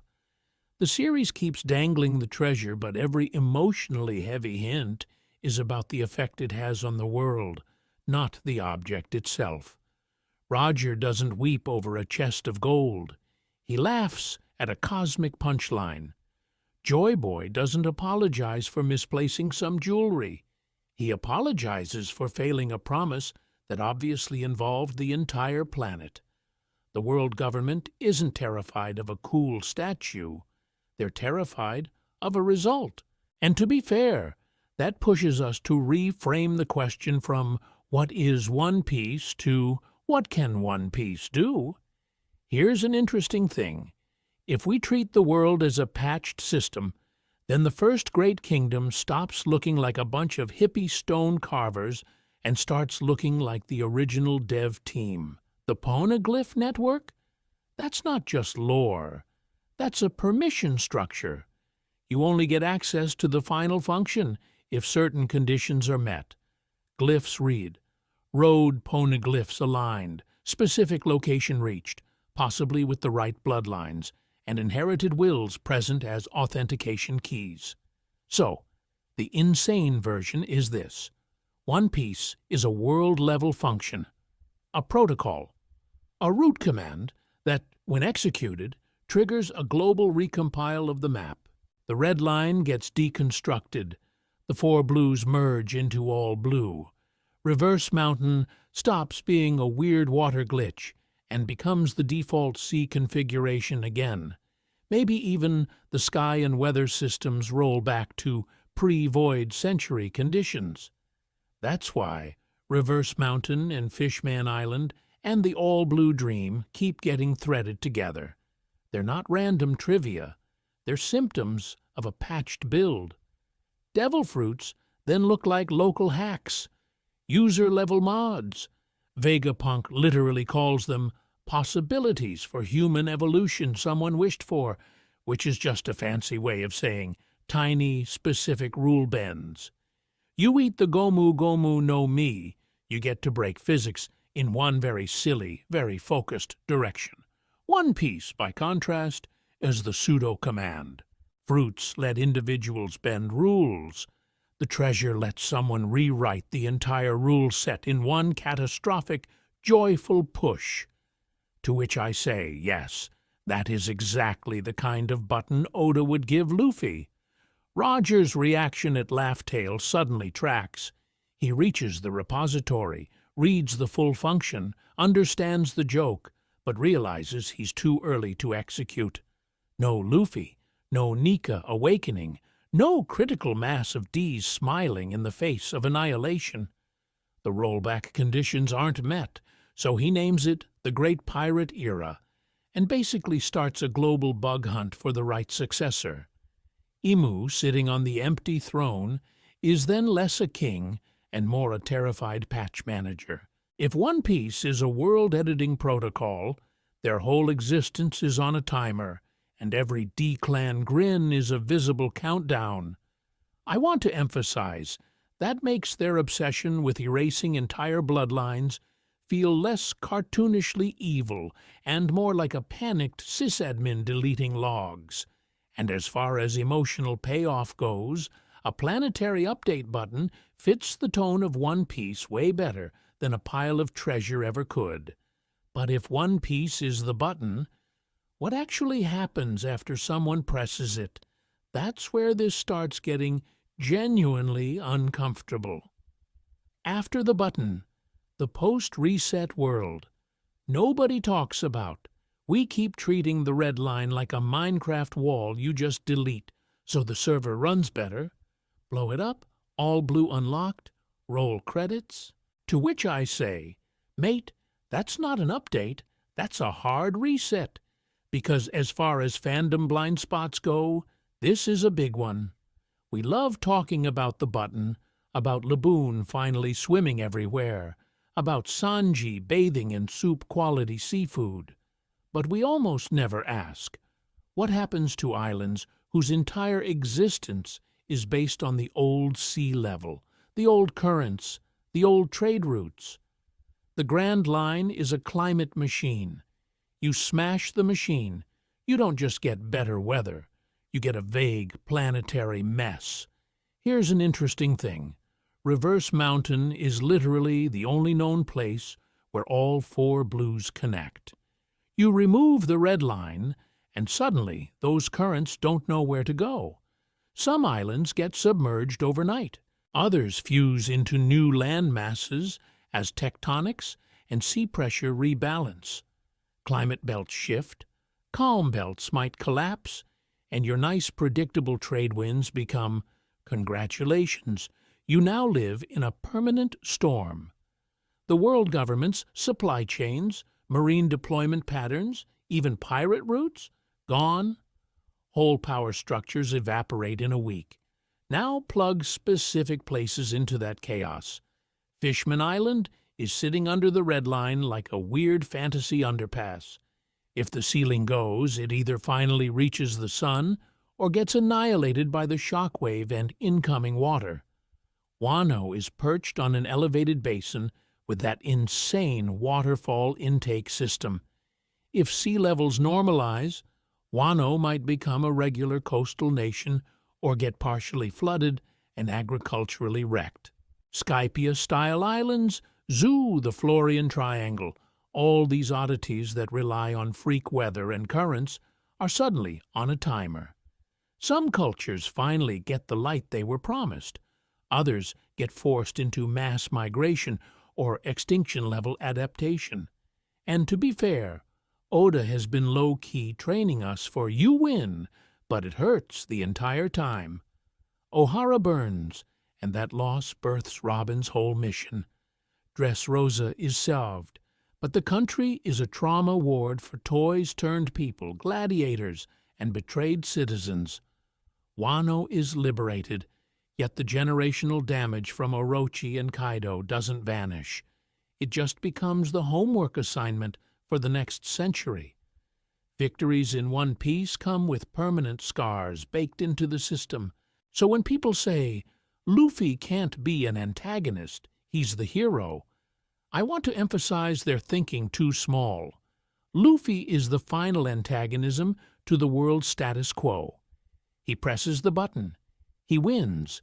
And overnight, the seas change so violently that the age of pirates literally cannot continue in its current form. You can't have mysterious Grand Line adventure when the map itself has been rewritten. Which leads to the most uncomfortable, beautiful idea. The Straw Hats might get everything they wanted, and then stop. Sanji gets all blue, but it's now a culinary logistics problem instead of a romantic rumor. Nami redraws the entire world, but as a global reconstruction project. Frankie becomes the guy who rebuilds ports instead of warships. Robin curates the true history for a world that has to decide what to do with it. They probably scatter, settle, or take smaller voyages because the big mythic sail into the unknown era is over. That's not a downer. That's thematic completion. One Piece started as a story about chasing freedom in a broken world. It may end as a story about what you do after you've broken it open. And in the next section, we're going to zoom out one last time and ask what this says about Oda's design philosophy and how he's been quietly setting us up for this reset button from Chapter 1. Ranking the madness, which theories I'd bet my belly on. So let's actually rank the madness, because as far as your brain's concerned, all these theories have been free-falling from Reverse Mountain with no guardrails. We're going to throw up some tier markers, not a strict 1 to 10, more like, how fired is Oda's editor if this one turns out to be true? Quick criteria check. Does it stay consistent with canon panels?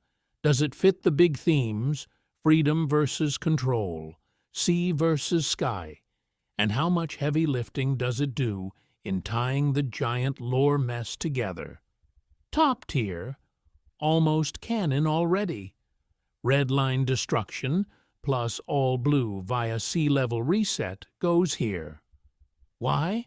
Because Crocus literally hints Laboon will cross the seas again. Reverse Mountain is the only place all 4 blues touch, and Fishman Island is sitting under the red line like a narrative blow-me-up sticker. Same for the D-Clan, as enemies of the gods. Every D laughs in the face of celestial authority. The O'Hara flashback frames the first great kingdom as the freedom side, and Imu's stab-happy collage with Luffy's poster is basically a mission statement. These ideas solve geography, prophecy, and the Void Century in one swing, which is exactly the kind of over-efficient system Oda loves. Next here, wild but plausible. Imu as a system-level entity, the empty throne as a login screen, and the One Piece as a world editing function all live here renting the same overpriced room. Vegapunk calls devil fruits possibilities for human evolution someone wished for. That's already UI language. The Mother Flame, nuking Lulusia, the Gorosei turning into nightmare beasts, Imu casually blacking out a whole map. This feels less like a dude with a crown and more like root access. I want to emphasize, I actually think One Piece as a function that lets you rewrite the C's and delete the red line is brushing the edge of almost canon. Hot take placement, yes, but it ties Reverse Mountain, the ancient weapons, and Joy Boy's broken promise into one giant update the world's operating system button. Then we have gloriously deranged, full moon civilization endgame, devil fruits as failed gods, Luffy as literal final villain of the world, the NL Moon cover story with winged people and automata. That's Oda winking at us, not dropping a full space colony plotline. Probably.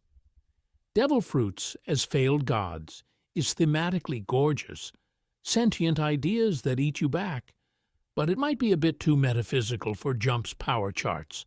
And Luffy as the final antagonist to global stability? Incredible idea, extremely Joy Boy. Also the kind of thing an editor looks at and goes, maybe don't have your mascot be the apocalypse champ. Bias check. I desperately want the world editing function and failed gods angles to be real, because they're too juicy, even if the evidence is thinner than Enel's patience. I think Oda dodges full cosmic horror, but flirts with it hard. So as we go through this, mentally rearrange the tiers. Which one are you promoting? Which one are you demoting? And which placement made you mutter, to which I say you're insane at your screen? Tell me in the comments so we can all politely fight about it. And here's an interesting thing. This ranking is just our current patch notes.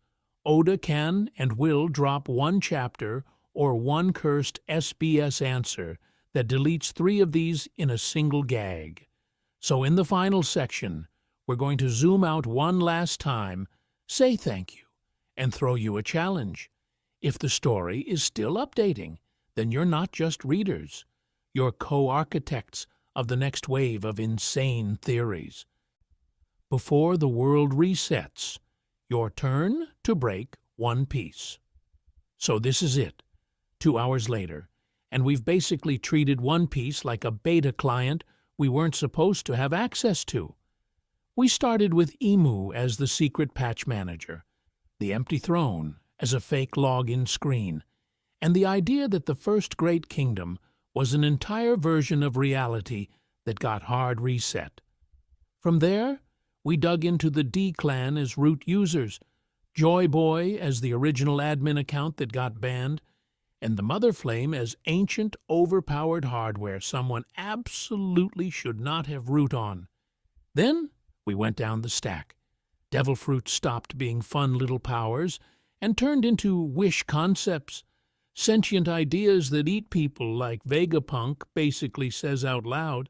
We treated the Gomu Gomu no Mi as a UI for freedom, the Hito Hito no Mi, Nika as a god plug-in, and asked what it means if every fruit is a failed or artificial god trying to reinstall itself. From there it escalated to lunar architects, Enel's goofy moon vacation as a secret lore dump, and the possibility that the world government is literally a space colony project that never filed its bug reports. And to be fair, once you accept that, red line demolition stops being a crack theory and starts looking like a feature request. Reverse Mountain as the scuffed hub, all blue as the post-reset ocean, and the One Piece as a world-editing button that flattens the map and breaks the age of pirates on purpose. At which point, Luffy accidentally speedrunning the role of final antagonist of the world is just the natural outcome of giving Joy Boy admin again. I want to emphasize, the goal here isn't to be right. As far as we're concerned, these theories are about treating One Piece the way it clearly wants to be treated, as a puzzle box you shake, prod, and occasionally drop-kick off Reverse Mountain just to see what rattles. If you watched all of this, you are officially part of the problem, and by problem, I mean unpaid dev team poking at the source code of Oda's world. Thank you for sitting through 2 hours of obscure lore and speculative system architecture with us. So now, it's your turn to break it. Drop your wildest endgame idea in the comments, the one you're kind of embarrassed to type because it feels too unhinged. World gets rolled back to the moon, devil fruits unionize, the Gorosei are just failed Joy Boys in maintenance mode. That's the stuff we want, because as far as long-term predictions go, the cursed ones age the best. Also, rank the big patches. If you were somehow sitting on the empty throne, which changes are you shipping and which are you rolling back immediately? World reset via red line nuke, yes or no? Moon origin world government, approved or vetoed? Devil fruits as gods, pushed to live or sent back to QA? Luffy as the final antagonist of the seas? Do you sign off or hard revert to goofy rubber boy only? If you want to keep stress testing this system with us, hit like, subscribe, and come back for the next round of deep dives as new chapters either confirm, delete, or accidentally invent even dumber versions of these ideas. We'll be updating this meta-theory, patch note style, every time Oda drops a line of dialogue that breaks our current build. Because if Oda really is the system architect we think he is, somewhere in his notes is a version of One Piece where every insane idea we pitch today looks tame. Our job is to get as close to that hidden branch as we can before the final commit. Until the next patch note from Oda, keep smiling like a D and keep breaking the system in the comments below.